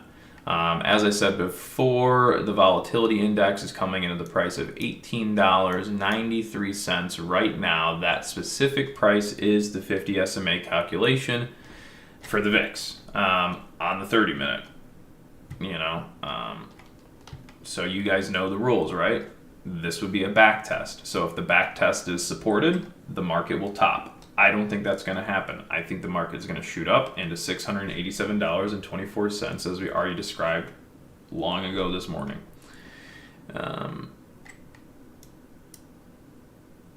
And yeah, and Tesla may go up into this 411 here pretty soon, and so on and so forth. Bitcoin is still at 68,400. Bitcoin, should I just say it? Let's just say it. Okay, let's give them Bitcoin it will go to 70,000, all right? You know, sometimes you just got to give the market, it's going to do this. It will do this, and then the market will do that. You know, it's kind of how it seems to happen sometimes.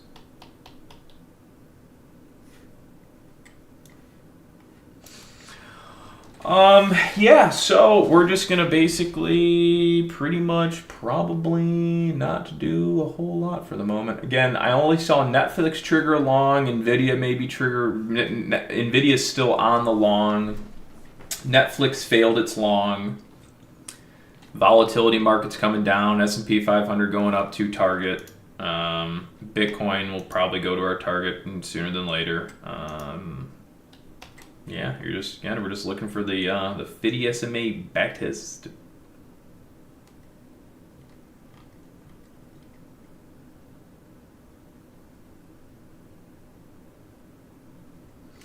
Again, S&P 500 SPY should go up to about $687.19, give or take a penny or two's. The gains from Nvidia are helping the market go up today. The volatility index coming down, resetting its trends, helping the market go up today. What else is out there in the world? Oh damn! What is this? This stock SMX. I freaking missed that one. Just too busy just trying Netflix, I guess. All right, well, SMX already did its move up to the 4 hour.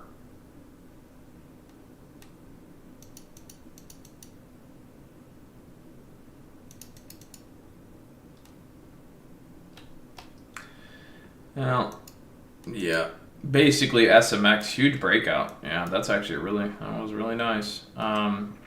So, yeah, SMX has support at $10 and resistance at $12.80. So pretty much that's it.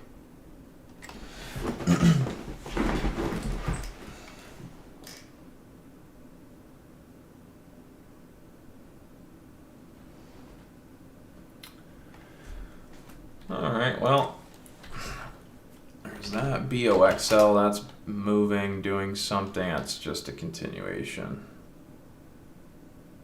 That was actually pretty decent setup.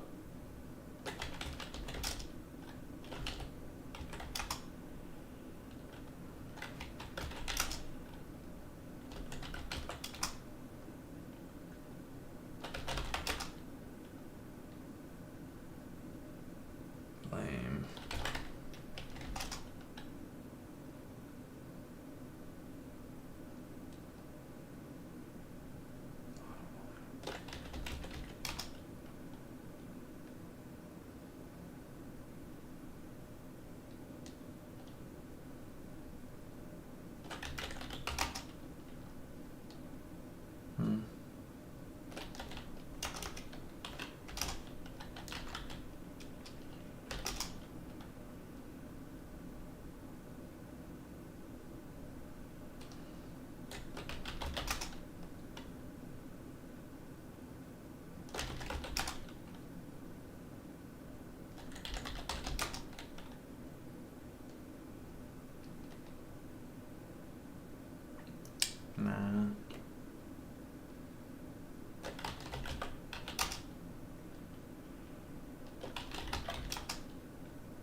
Okay, well, let's see. SPY didn't quite wait. Yeah, didn't quite get to our target there. We got to 686.56. We wanted 687.16s or so.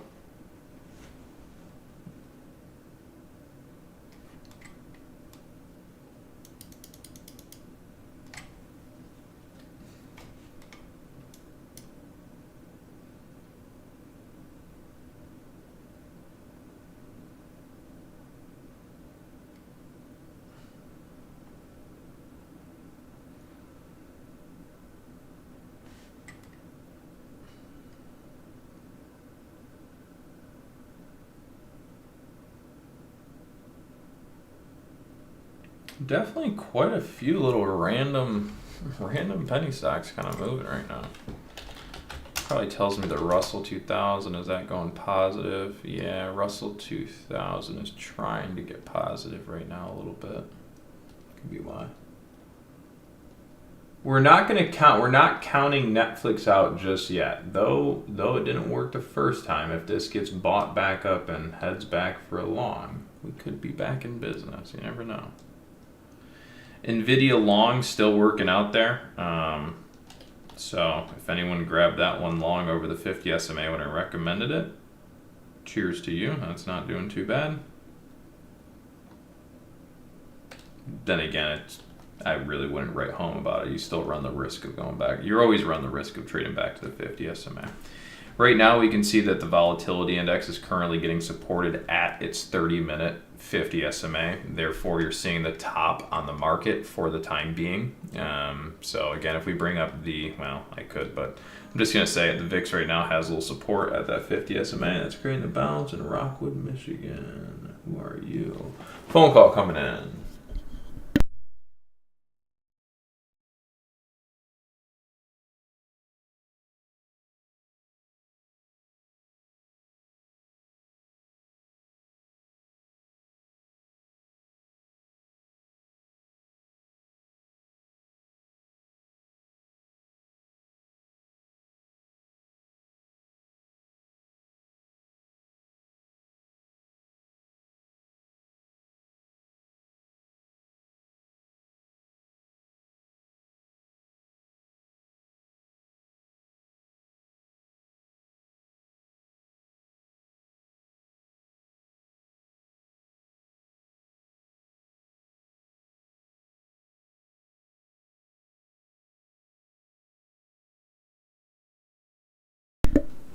All right.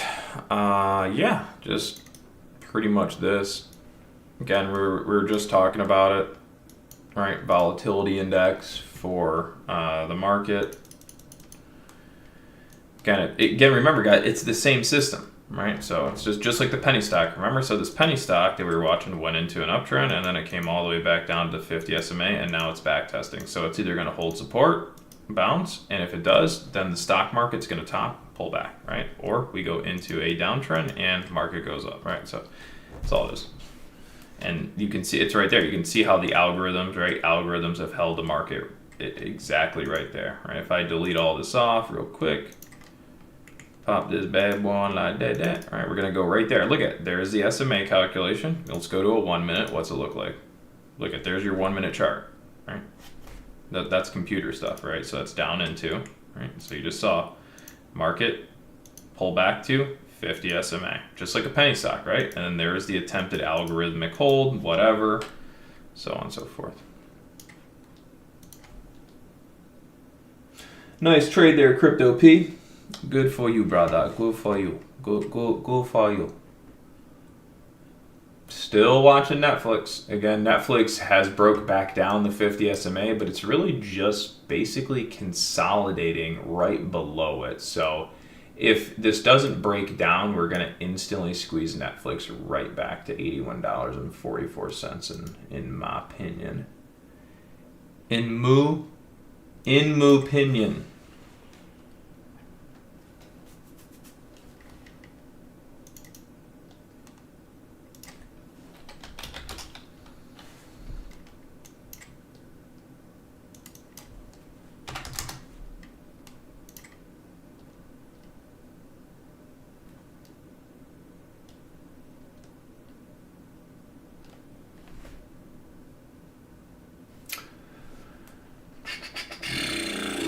Yeah, all right. Again, that stock we were talking about, SMX, that popped up. That was a penny stock, ran all the way to $13.20. Again, it has pullback targets as low as about 10. That's the 50 SMA. So if you're looking at SMX, broke out around 10, ran to its target around 13 bucks, hits resistance at 13 bucks. Back test of the 50 SMAs all the way down to 10 bucks or so, give or take. Just that.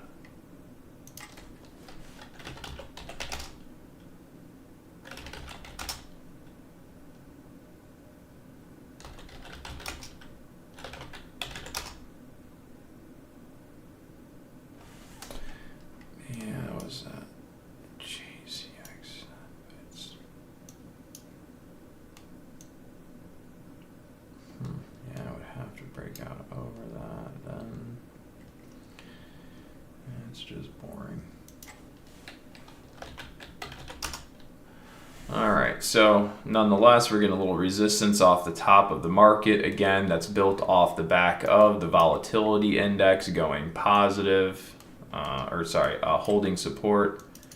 Again, remember what we just talked about. It's pretty straightforward because it's the same system repeated over and over. Remember that this penny stock with the ticker symbol VIX went into an uptrend. It then came back down to back test its uptrend support today. As the volatility index goes down, the market goes up. When the volatility index hits its back test support trend here, it then bounces. As a result, the market then pulls back down. Now you're seeing Nvidia come down a little more. Now you're seeing Netflix come down a little more. Now you're seeing Google come down a little more, etc. Again, we use multiple markets to basically time many markets. That's how this stuff works, right? So can you guys clearly see that? Is that clear as day that literally this penny stock broke out? It's just pulling back to support, and right now it's just bouncing support.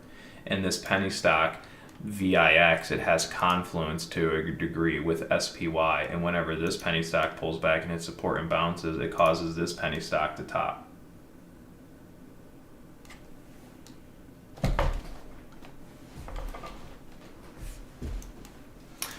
But if you would like to sit around looking for bull flags still, that will probably not work.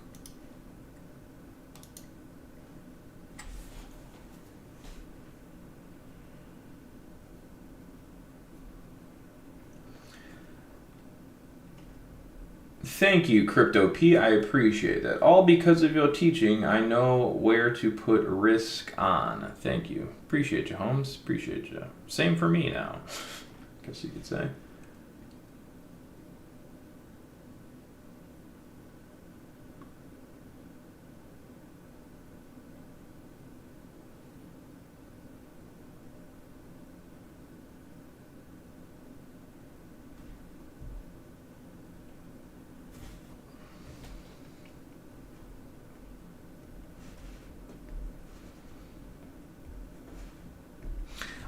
So yeah, I'm just going to kind of clean up this chart a little bit just so we can kind of go back to making it a little simple and take that off. I'm actually going to add back my test.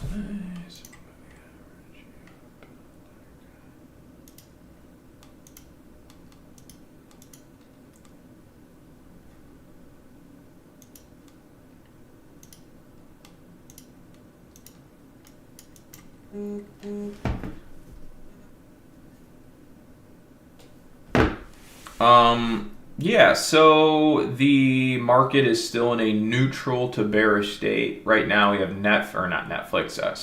Nvidia pulling back. Obviously, Nvidia is just pulling back down to the 50 SMA.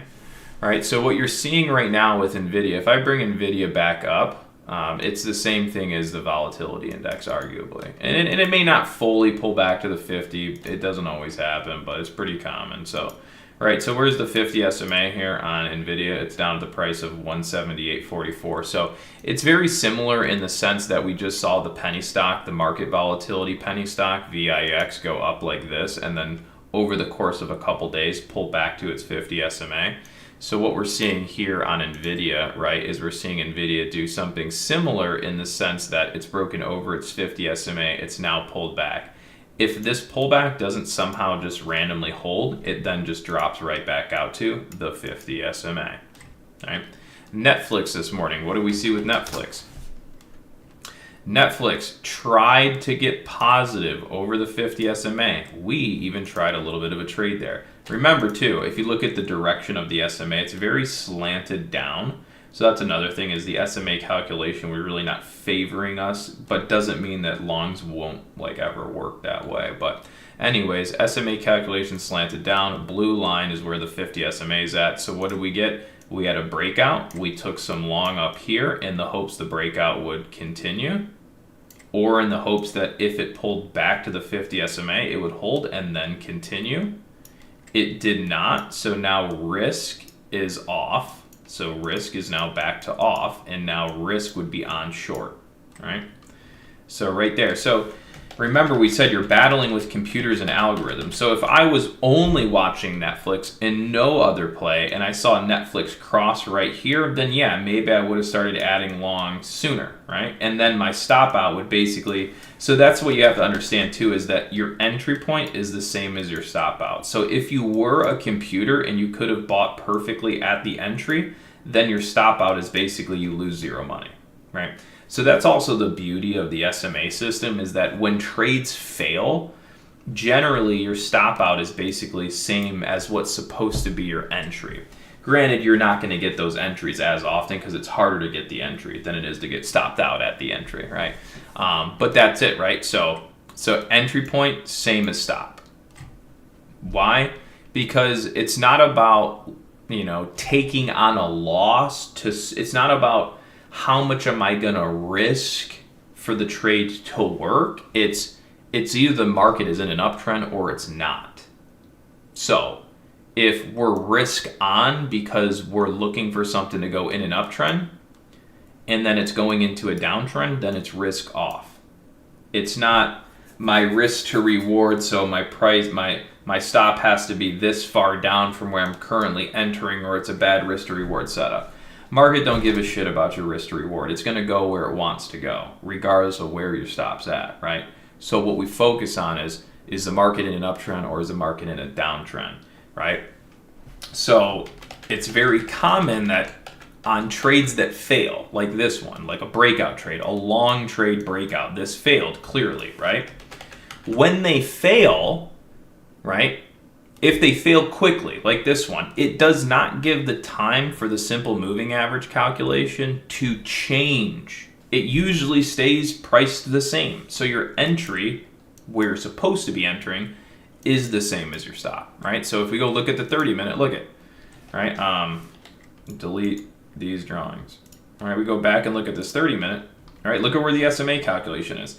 Within the same 30 minutes, it went over it and back under it. So it's not like we're getting long over the 30-minute and then going, oh, my stop's going to be all the way below this low, because that's the previous low, right? Like this is the previous low, so like market could hold here, so like that, no, I'm just going to look for where the uptrend starts, right? So we know that, again, and I'm repeating myself, but it's important, right? The uptrend starts right over the SMA. If the market's positive, I'll go up. If it's not, then I'll stop, right? So yeah, I mean, you can see how right there we had a trade idea and it failed and now we're just out. And could it come back up and work? Maybe, right? And if it does, then great. The new entry point's going to be where? It's going to be over that blue line, right? So this means everyone that took, a short on Netflix on the breakdown, right? 1 second, below high. All right, look at, they took a short. I'm tracking their volume right now. So anyone that maybe went short or stopped out like I did or whatever, right? Their volume weighted average price is about this green line, right? So if someone was like, you know what, actually I think Netflix is a good short, and they went short, right now it's below it. So if this doesn't hold, then they're gonna get squeezed out here right back to the blue line. And then if we can get above it, then maybe we'll start a new uptrend and I can re-enter there, right? So that's how I basically lost very little money on that trade today, because my stop is in line with how trend, where the trend's at, so I'm not waiting for it to go extremely low or what have you. Stop is based off of where trend SMA calculation's at. Simple as that.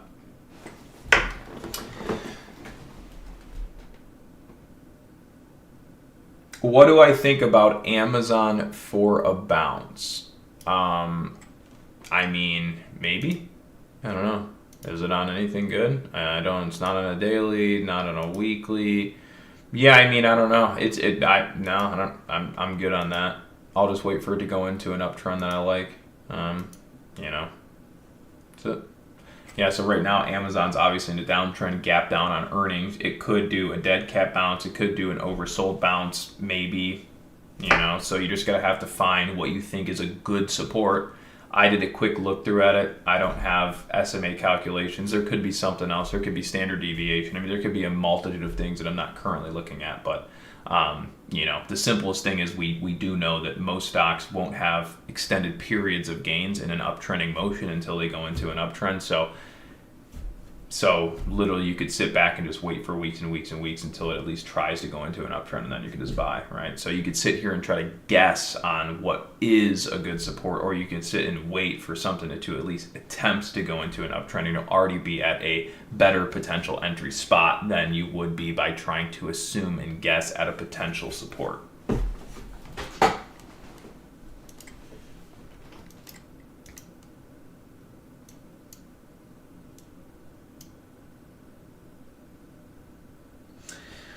Right now we got Microsoft is negative. SMX. Yeah, that's just lame. Yeah, sorry. We have pretty much all stocks are negative besides Nvidia, and that's for like the moment.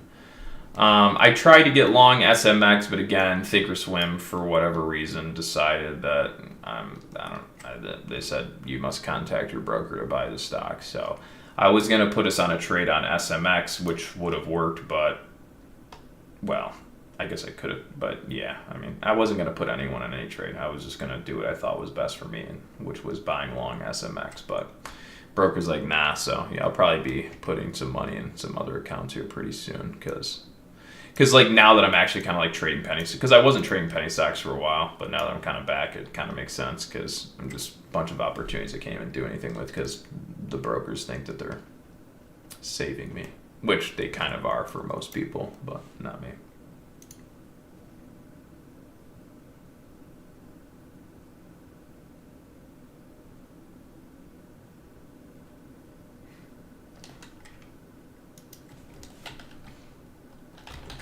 LASE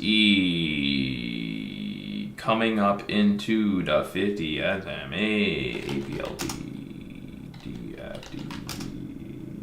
No. Netflix still negative. Nvidia just barely positive.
Oh, man.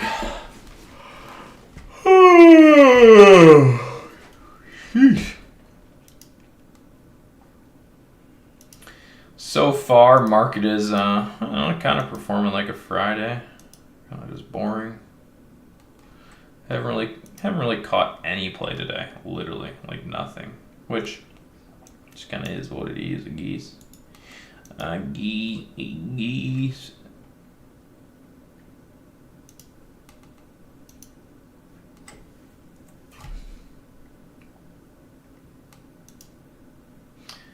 Come on, Netflix. Little buddy old pal.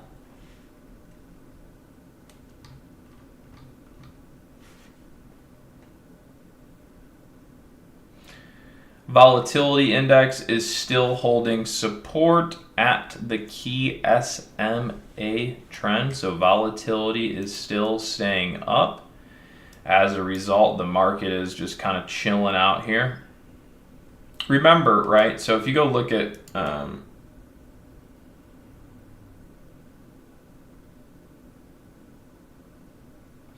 yeah, I mean, it might have, yeah. So if you're looking at Amazon, it might have done, because I was looking at, I just checked to see if it hit -3 on like a larger scale with the drop.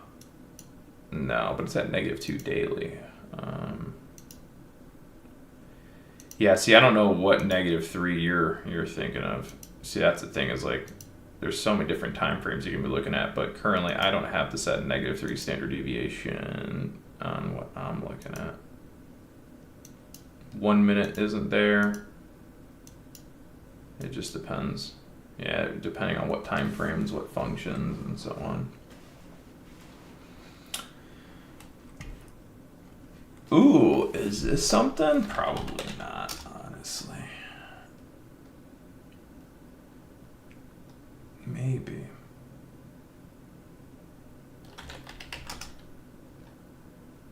Oh, you're on the 4 hour. That's funny. It's actually the one time frame I didn't look at. Yeah, 4 hour. That makes sense. Yeah, 4 hour -3s. Yeah, so that's just kind of it. Is like, you know, you just got to kind of stick to your time frame, right? If you're going to do a 4 hour trade, then it's the 4 hour deviation kind of thing, right? But yeah, it's working. NVIDIA is holding support over whatever it's doing, whatever I said. I don't know. What did I just say, or what am I trying to say? It's 50 SMA. Yeah, that's that. So, arguably, if, you know, the markets do something cool and kind of actually work, NVIDIA, it's possible NVIDIA is entering a swing long territory, but I don't think it really is. I feel like it's going to be kind of false, but you never know. Like that's the thing, you really just never know. And the daily 50 SMA is above at 183, so that could be a daily target. You got the 4 hour all the way up here at 185, so that can be a target. You have the 1 hour, which is all the way up here, which is at 184. That can be a target. What about the 2? I never use a 2, but it's all the same. It's up there, the 4, and then the day. What about the week? The week is below. So right now, we're basically would be looking best case scenario, NVIDIA, like maybe back up to 184, 183.34 for the moment, because it just is what it is.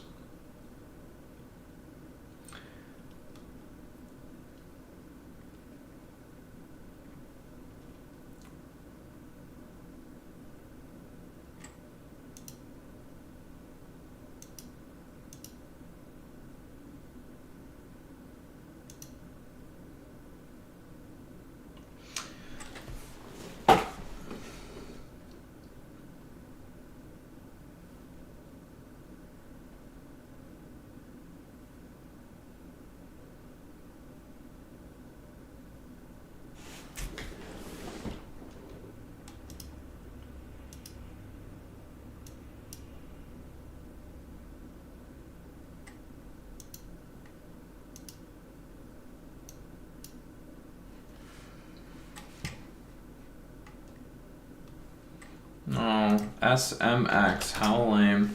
You know, I wanted to get long SMX, but couldn't. So again, you know, SMX is another good one that, you know, I tried to get long on, just didn't work. It's a story of my life. But you know, again, guys, it's the same story as always. Same pattern, right? So, you know, just like what we tried to do on Netflix today. So on Netflix, we tried to take a long earlier on Netflix. Why? Because Netflix was doing the same thing that SMX was doing. SMX, right, is breaking over its 30-minute 50 SMA and its regular trading hours 30-minute time frame, therefore market entering an uptrend. Go to a 1 minute chart. You can pretty much see this thing got bought up all morning, and then right when it crossed through the 30-minute 50 SMA, that's where all the volume picks up and manipulation and whatever. Right, market maintains over the 30-minute, continues up. Now this market is now up over 39%, 37% from what we would dictate as the uptrend start or meaningful uptrend start, right? Because if you were to look at this stock, you can see that it entered a 5-minute uptrend, obviously.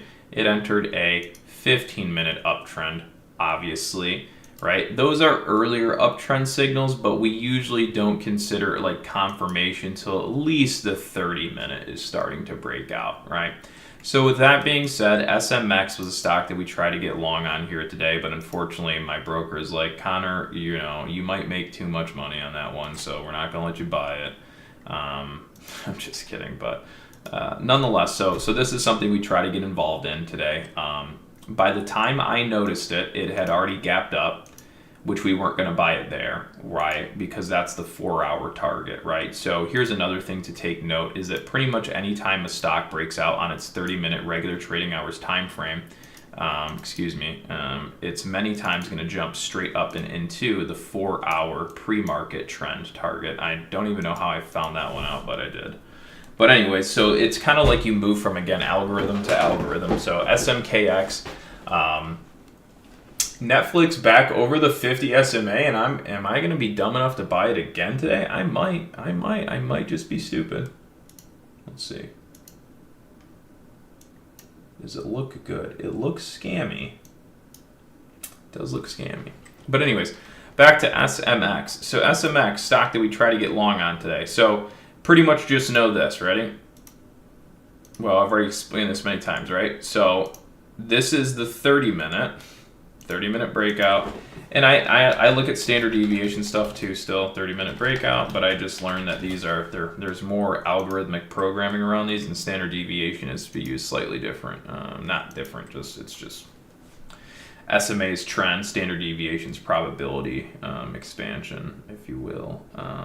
This is 4-hour 50 SMA, right? So pretty much what do we have, right? So you have the 30-minute go into an uptrend. If the 30-minute uptrend breakouts are legit, they almost always go straight up to the 4-hour, right? Once the market gets to the 4-hour, this is the 4 hours opportunity to keep the market in a 4-hour downtrend. So right here, this is a 4-hour downtrend test, right? So the objective is to keep the 4-hour in a bearish downtrend. So sellers and whatever resistance come in to effectively keep the 4-hour in a downtrend. So the 4-hour downtrend would then be battling against the 30-minute uptrend start, which would be back to here. 30-minute stays positive, 30-minute controls chart there, right? So ultimately, all we just saw on SKMX today is the same thing we saw on Netflix. It's the same thing we've seen on NVIDIA. It's the same thing that we pretty much see every single day, which is stocks go into uptrends. So SMKX entered an uptrend today at the price of $10.13, successfully ran to the 4-hour downtrend level. 4-hour downtrend resistance comes in, not enough to take the market back down below the 30-minute uptrend start. So dip gets bought back to 4 hours, so on and so forth. Now we've broken out the 4-hour. 4-hour downtrend has been broken. So now either the 4-hour needs to break out and keep going, or the pullback target is now going to be back down to back test the 4-hour breakout. All right. So that's pretty much what's going to happen. So cheers.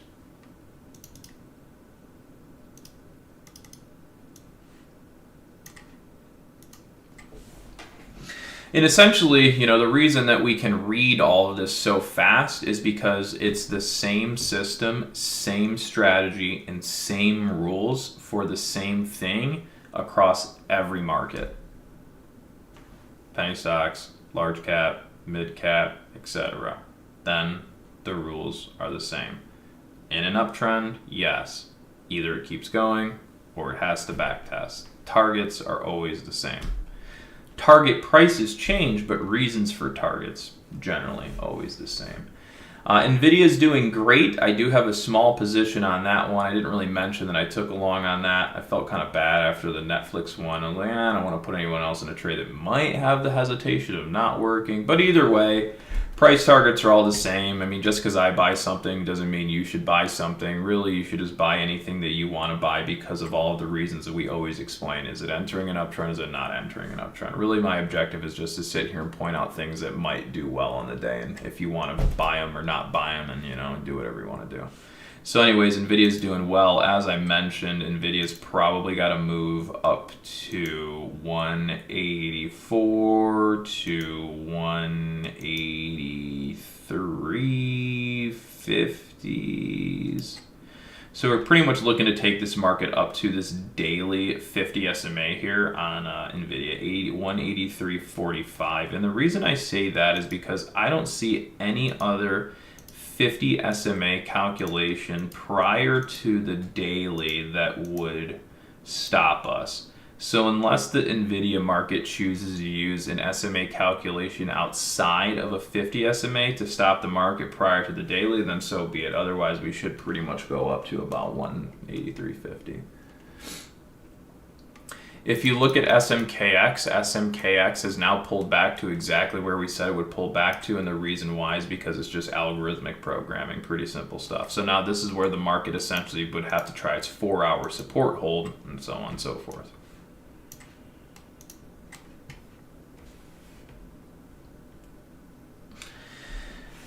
Oh, Netflix is creeping back over the SMA. I just don't know if I should trust this one.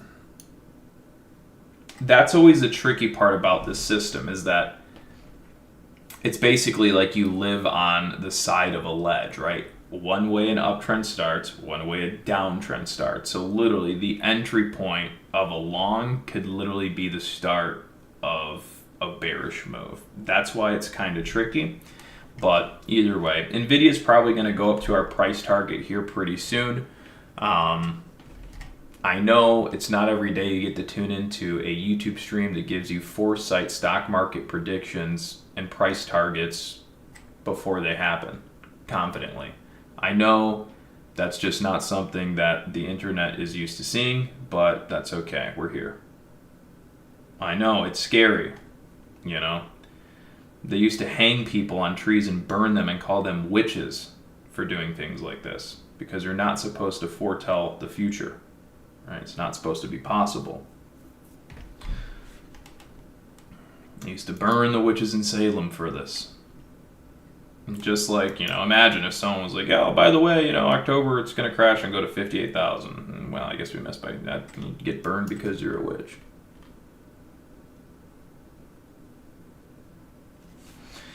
Alrighty, NVIDIA. Where's NVIDIA at? 182.70. We would love to see 183.50s, even to 188, 185.28.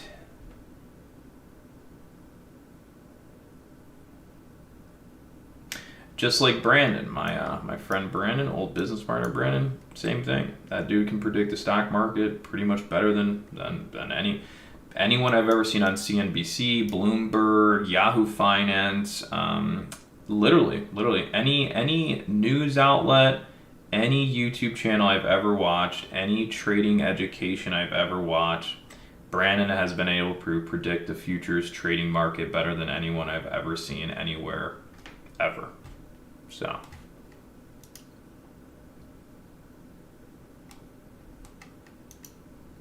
And trade it consistently, profitably, ongoing, more than I've ever seen anyone do ever. So, cheers to that. NVIDIA 175. Yeah, Brandon's an absolute machine. No doubt. 175. Now, 175 called now. 780. Cheers. That's pretty much my objective, to maybe help someone make some money somewhere someday. So, well, I guess you did it, not me. Yeah, so that's all good. SMX 1348. So remember what we were just saying with SMX, that the market was going to pull back to where we said it was going to pull back to, and then it was going to have to try to bounce there because that's the 4-hour backtest support. So yeah, that's that. So anyways, we haven't looked for any bull flags on this. We haven't looked for any head and shoulders patterns. We haven't looked at any level 2. We haven't looked at any piece of news. I haven't used anyone else's YouTube stream. It's all really just been a biggest gainers list, simple moving averages, and then 10 years of watching stock charts. But that's that.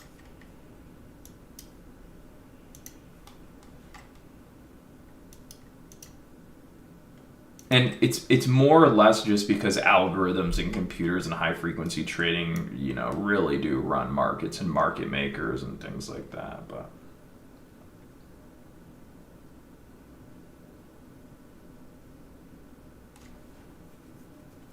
33 views, figures. Average view duration, 33 figures. Why does the number 33 always seem to follow? I don't like it.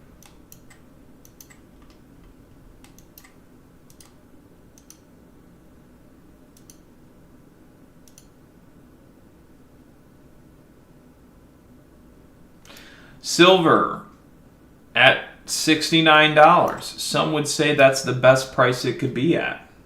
Some would say it's the worst.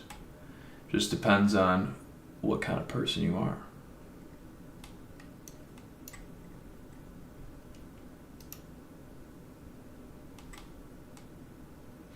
Oh my gosh, look at that SMKX. Look at that. Wow. That's crazy. Hey guys, the market will pull back to here. Then this is where it's going to try to bounce because that's just how the systems operate. That's cray.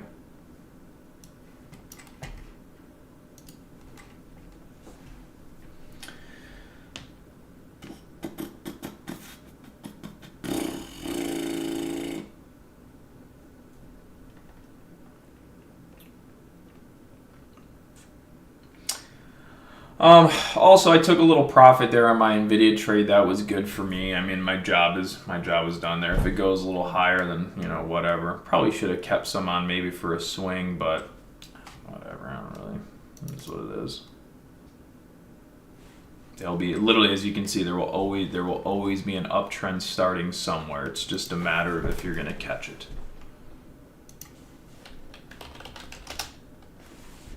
See, look at this one, right? Like PLSE, right? So this went over the 50 SMA once there, then kind of back down under. Nope.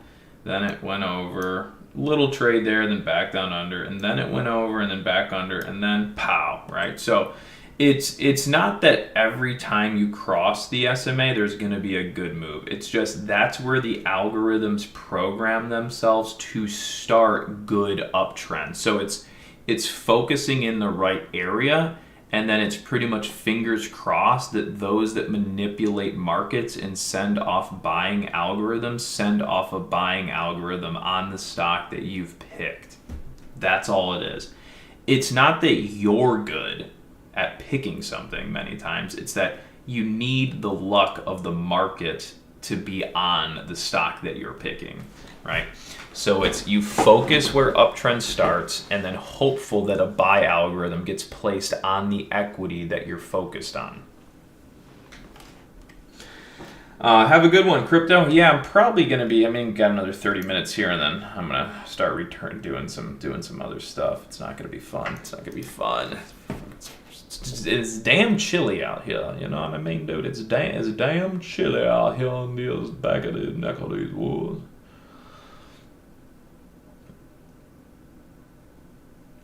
Well, I would say I've done about 100% return on my predictions account. It's a very small account, just trying to have some fun with it.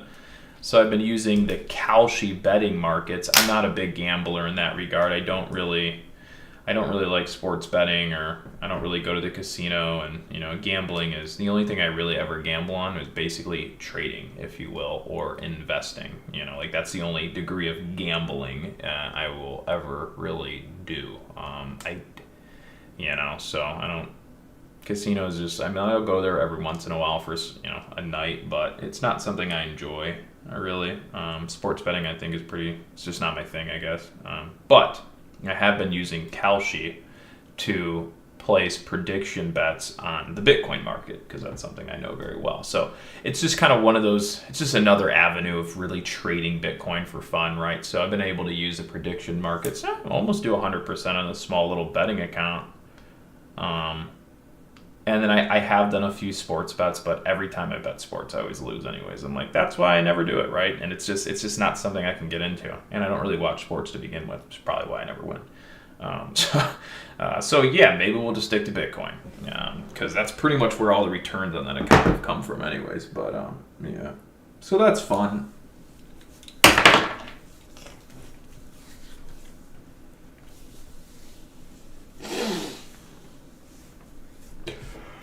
Oh my goodness. Oh. All right. Well, it's time to freaking dial it in, folks. It's just absolutely time to McDial. PSNY. This thing's gonna be an absolute banger. No, I'm just kidding. Don't ever listen to me when I say things like that, because that's just not how I talk. I literally do not. Yeah, I don't really get excited about trading. I don't really have a ton of emotion these days when it comes to this stuff. It's just, is it in an uptrend or not? Is it at a buy point or not? Maybe, maybe not. Okay. If something's going up like crazy, I literally do not care. I don't get FOMO.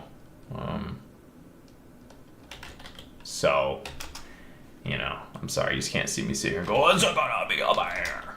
That's a lie.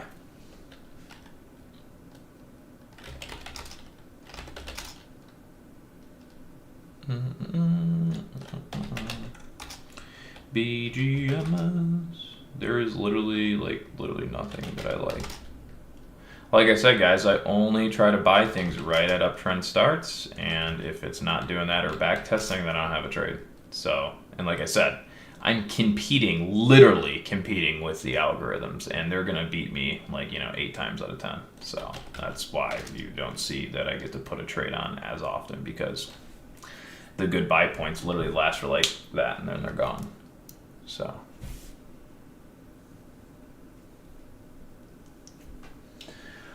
Netflix really not doing anything. Tesla's getting interesting. Tesla's getting interesting. No, seriously, that's good. No, seriously, but slow.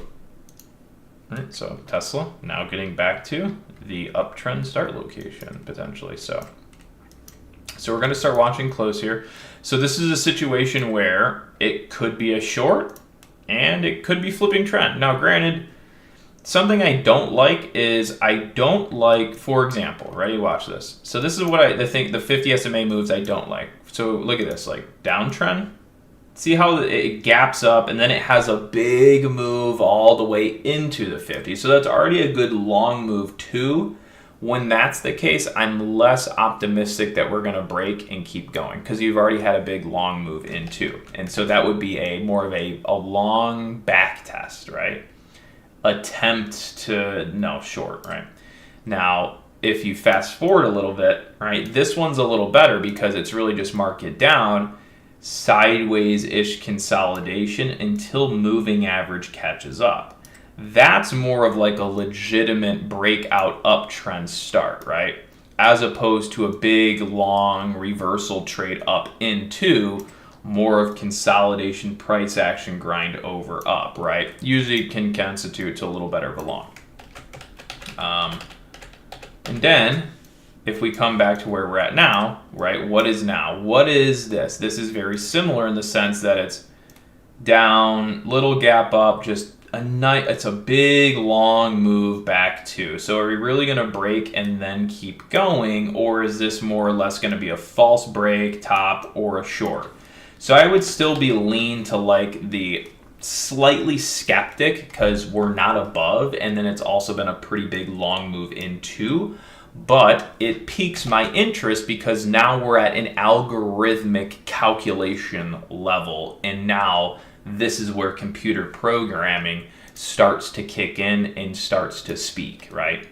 So now we would watch this on say a 1 minute or a 5 minute or just whatever. We can do a 1 minute and a 5 minute, but we're right there, I think. Let me double check.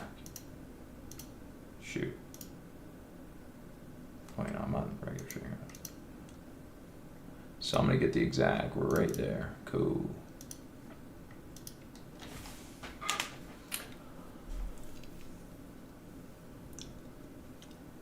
All right, also the volatility index. The volatility index, look at it, ready? See how the volatility index is starting to creep below the 30-minute? So if this ends up legitimately breaking down here, so that's another thing, right? The market, I'm not The market should be going up right now. Is it going up? Yeah, see how the market's kind of creeping up a little bit? It's not much, but you see how it's creeping up some? Again, that's because we're starting to slip, not the only reason, but you can see, we're slipping the SMA calculation. So we're slipping the algorithm level right now. Ready? So the market sold off down to the 30-minute. So this was your sell-off to the 30-minute today. That's your 30-minute bounce, right? Then back down, break down, right? So now if this continues, right, and it's a legitimate breakdown, we then will see the price of the volatility index sell to $18.24. So this is kind of like the two options that the volatility markets have for the moment, which is either the continuation breakdown happens and you'll see the VIX go to where I'm saying 1820, right? So it's either a move to 1820 or vice versa, the breakdown fails, and then you're obviously going to go right back to 1896. So really the two options for the market are to price itself accordingly to the downside to 1820 or price itself accordingly back up to 19. And if we price accordingly down to 1820, you're going to see what? You're going to see your stock market, you're going to see your stock market continue to go up. Why? Because volatility is decreasing. Fear is coming out of the market. Fear is removing itself from the market. If fear is removing itself, the optimism comes back. Markets go up. Right? So that's how we're using the algorithm level on the volatility index to dictate confidence and continuation up on the market for the moment. All right?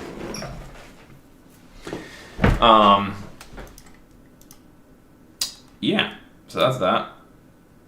I was going to say something else. Was it this? What was I going to say before that? That came into my mind. Was it Tesla? I don't know. There was something I was going to say, then that kind of sidetracked me a little bit. Bitcoin is up to $68,799 hairs. Is that a mic drop moment? No, it's not. No. It will be a mic drop moment when it goes to 70,000. Why? Because some dude in his sweatpants said so.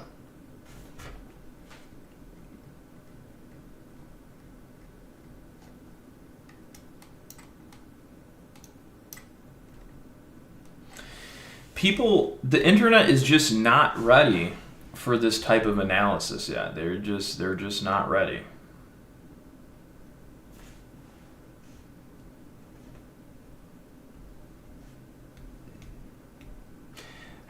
Crypto P, that was a while ago. That was a while ago.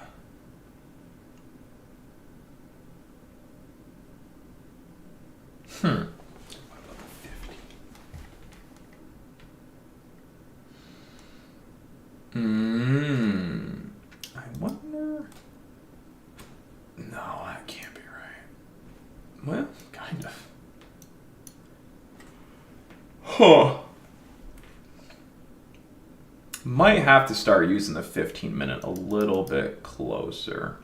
I still use it. I haven't kind of gotten away from using it, but it is good because the 15 minutes really the precursor to the 30 minutes. So it's like you can kind of know if a stock or a market's going to move to the 30-minute because it's got to take out. It basically is like that. It's like if 15-minute breaks down, then it goes 30-minute. 30-minute breakdowns goes 1 hour, right? If 1 hour bounces, 1 hour bounces back 30. If 30 breaks, 30 goes 15. So the market really does just kind of transition to and from and through those levels. Again, cannot wait until I should just make a YouTube short. That's what I should have been doing this whole goddamn morning, telling everyone that Bitcoin's going to go to 70,000, so people can be like, oh damn. There we go. So we'll just go ahead and make that video real quick. It doesn't have to be anything too special. 1 second. 30 minutes good, sure, yeah.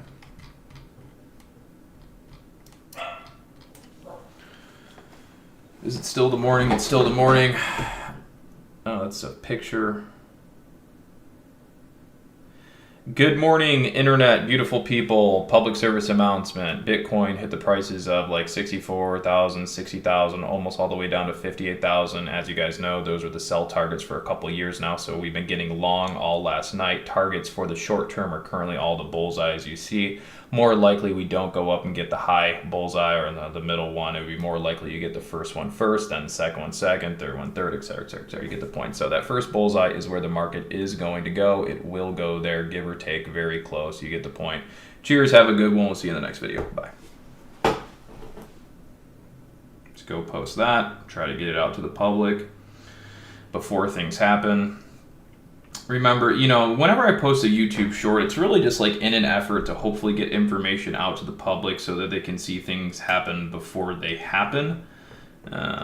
That's really like literally whenever I make a video, it's all about trying to hopefully give the markets a foresight prediction before it happens.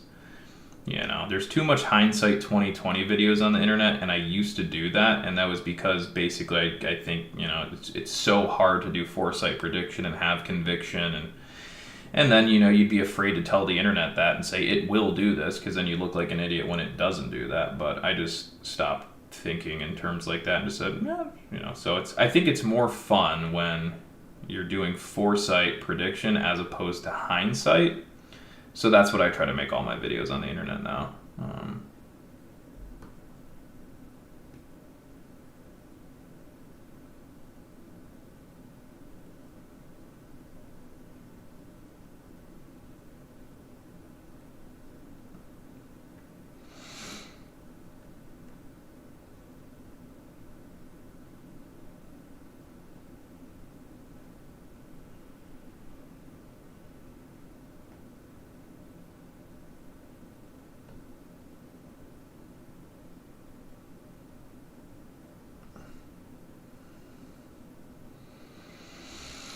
All right, there's that. So, I mean, we've done a lot of charity work, these past couple days, in the past couple years, like we're definitely doing our charity work over here, and that's good. SMX, man, it would have been nice to have been able to buy that one today, but no, it's kind of the one that got away. But remember what we did say with SMX. It's not like we sit here and just make up a bunch of bullshit. So SMX, as we mentioned, right, what was going to happen? You're going to have your pullback to your 4-hour, and that would be your next long opportunity for the stock, because that would be the back test of the 4-hour breakout, aka the 4-hour market trying to start an uptrend, back testing. So that's the 4-hour uptrend long. So you literally just saw the same thing repeated over and over today for the markets, right? It would be 30-minute breakout goes to 4-hour trend resistance, because it was in a downtrend. Pullback. Doesn't quite backtest the 30-minute, gets held up. So 30-minute uptrend remains. Goes to 4-hour. 4-hour breaks downtrend, enters uptrend start potential. Backtest uptrend start breakout, then continues up. And when it continues up, arguably at this point, it's going to be moving to its next SMA calculation, or it's going standard deviations, etc. So you look at the daily. The daily's all the way up there at $68. So we would not even consider that to be where the market is going for the moment. That's just not. It's just not how you assume. But yeah, where are we at? This one here. All right. Now the next 4-hour calculation up is at about 20, and that's going to be the regular trading hours chart SMA calculation. So it's possible that we see a run on SMX up to about 20. Now let's double check the standard deviation. The standard deviation on the 4-hour has room all the way up to $3,095, which means this thing must have been through a ton of reverse splits in the past. Yeah, that's what's going on. So this it becomes really hard to use standard deviation metrics on stocks that have gone through reverse splits, because it completely jacks up the legitimate standard distribution of the stock in a sense. So yeah, next SMA calculation up that I might think is worthy is like all the way up to 20. So arguably we see SMX up to $20 today just based off that simple purpose. So we'll see.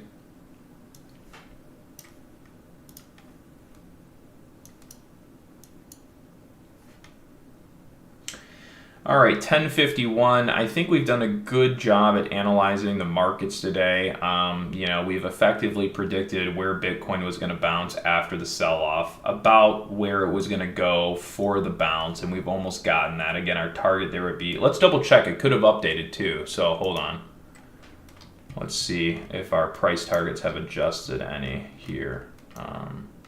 Hold on, something doesn't, oh, that's a 4-hour chart. I'm like, this just doesn't look right. This is not right. Let's take this off. There's just a lot going on there. Let's take off this red.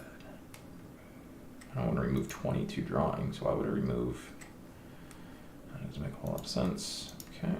Yeah, there's that. Oh, shoot, yeah. Yeah, still 70,000. Yeah, still the same. So yeah, we've accurately predicted the bounce, basically the target of that market. We had one bad recommendation on Netflix, a good recommendation on Nvidia today, a stellar recommendation on SMX a couple times. We accurately predicted that the market was going to basically go up today.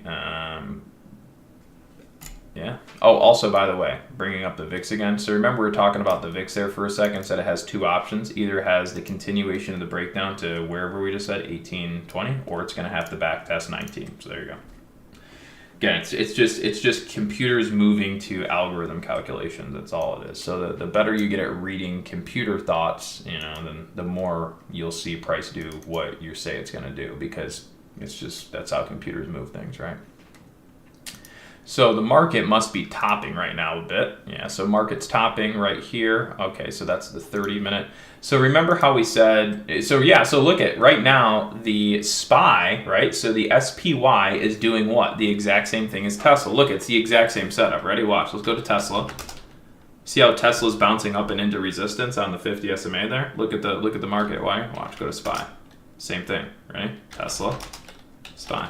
Same setup. Tesla, SPY. So now you can see how I can quickly read charts. It doesn't take a lot of thought anymore because it's the same system, same strategy, extrapolated across everything, right? So it's same setup, same strategy, right? Tesla, what did it do? It's been in a downtrend, bounced back up. Now it's at the resistance over under. If it can't break out, then it's a top and you sell into it, essentially, give or take, simple purposes. SPY. Same thing here. Basically just popped up, hit resistance. So we have a high a day top on the market now. And you should be anchoring a volume weighted average price to this high, and now we can look to basically be, it's debatable because it's always debatable, but if we live in a perfect world, and basically what we're going to look for is we're going to look for the markets to have a counter bounce at some point back to that VWAP. And so there's basically like three trade ideas here, which is either you have a scalp long back to, then you have a resistance lower high start trade, then worst case scenario for those shorting the top and for those on the lower high roll is that you get above it and you go back to the previous high. So the previous high is worst case scenario here. Best case would be that the market bounces into a lower high here and then rolls down and creates somewhat of a decent trade.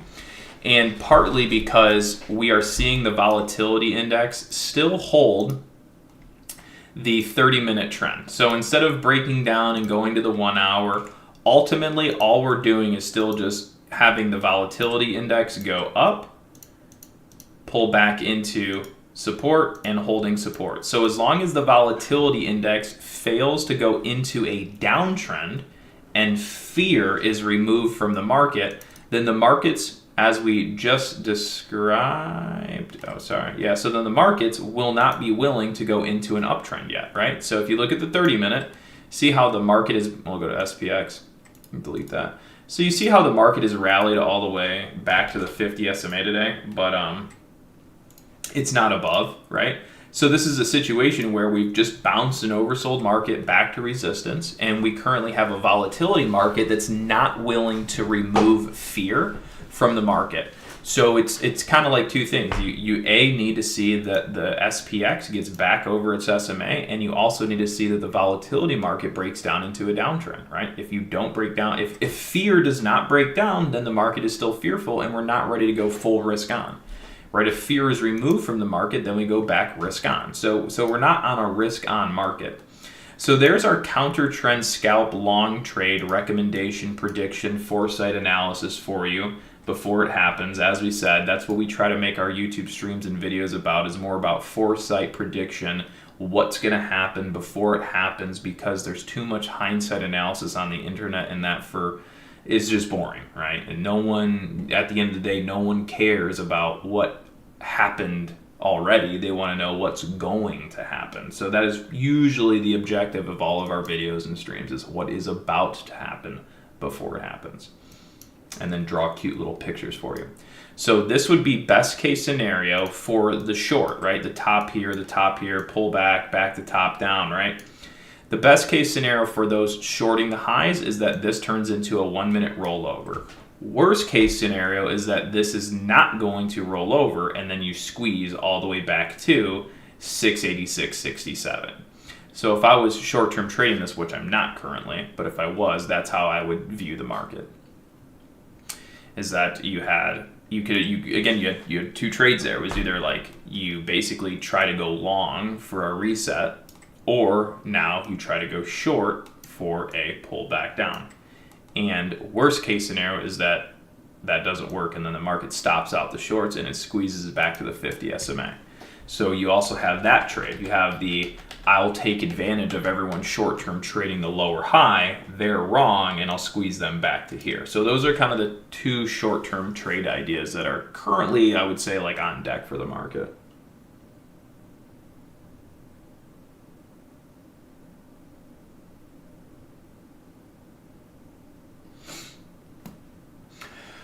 Nvidia still moving up. Tesla. So let's go back to Tesla. Remember we said Tesla was starting to get a little interesting. Where is Tesla? Right there. Why? Because Tesla did what? It bounced all the way back up into its 50 SMA, which then becomes the price point that the market has to enter an uptrend, or it does what? It remains in a downtrend, right? And so right now, this is that over under, right? So this is Tesla moving back to the 30-minute downtrend resistance. Algorithms say, no, we're not ready to break out. So algorithms and us, retail, somewhat smart-ish retail, say, oh, that's the 30-minute top. So now the market's, again, it's still in a downtrend. It hasn't activated an uptrend. So an idea would be, okay, if the market doesn't want to stay in an uptrend, then it's going to have to remain below the volume weighted average price of that rejection. So as long as the markets maintain below these VWAPs, this rejection kind of is underway, right? If we start to clear above that, then we'll think we're going back to there, and then maybe we're starting to go above. But until that happens, that's not the case. And so you can see, again, it's simply the same exact system and same exact strategy and the same exact pattern extrapolated and happening over and over and over across every single stock, every single market, all day, every day, all week, every week.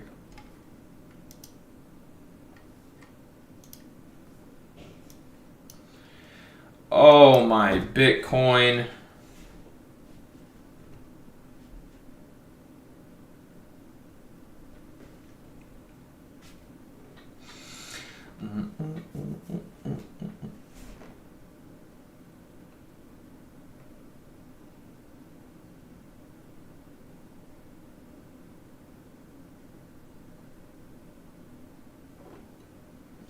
Alrighty, yeah, we'll end it there for the day. Cheers, guys. Have a good one. And yeah, we'll just see you back. Actually, that's wrong. I won't see you for like a week and a half. So just use everything we taught you. That way you already know what's going on and you know how to predict where prices are going to go. And then I will see you guys back in like a week or so, give or take. Probably a little more than that. But yeah, somewhere around there. Have a good weekend.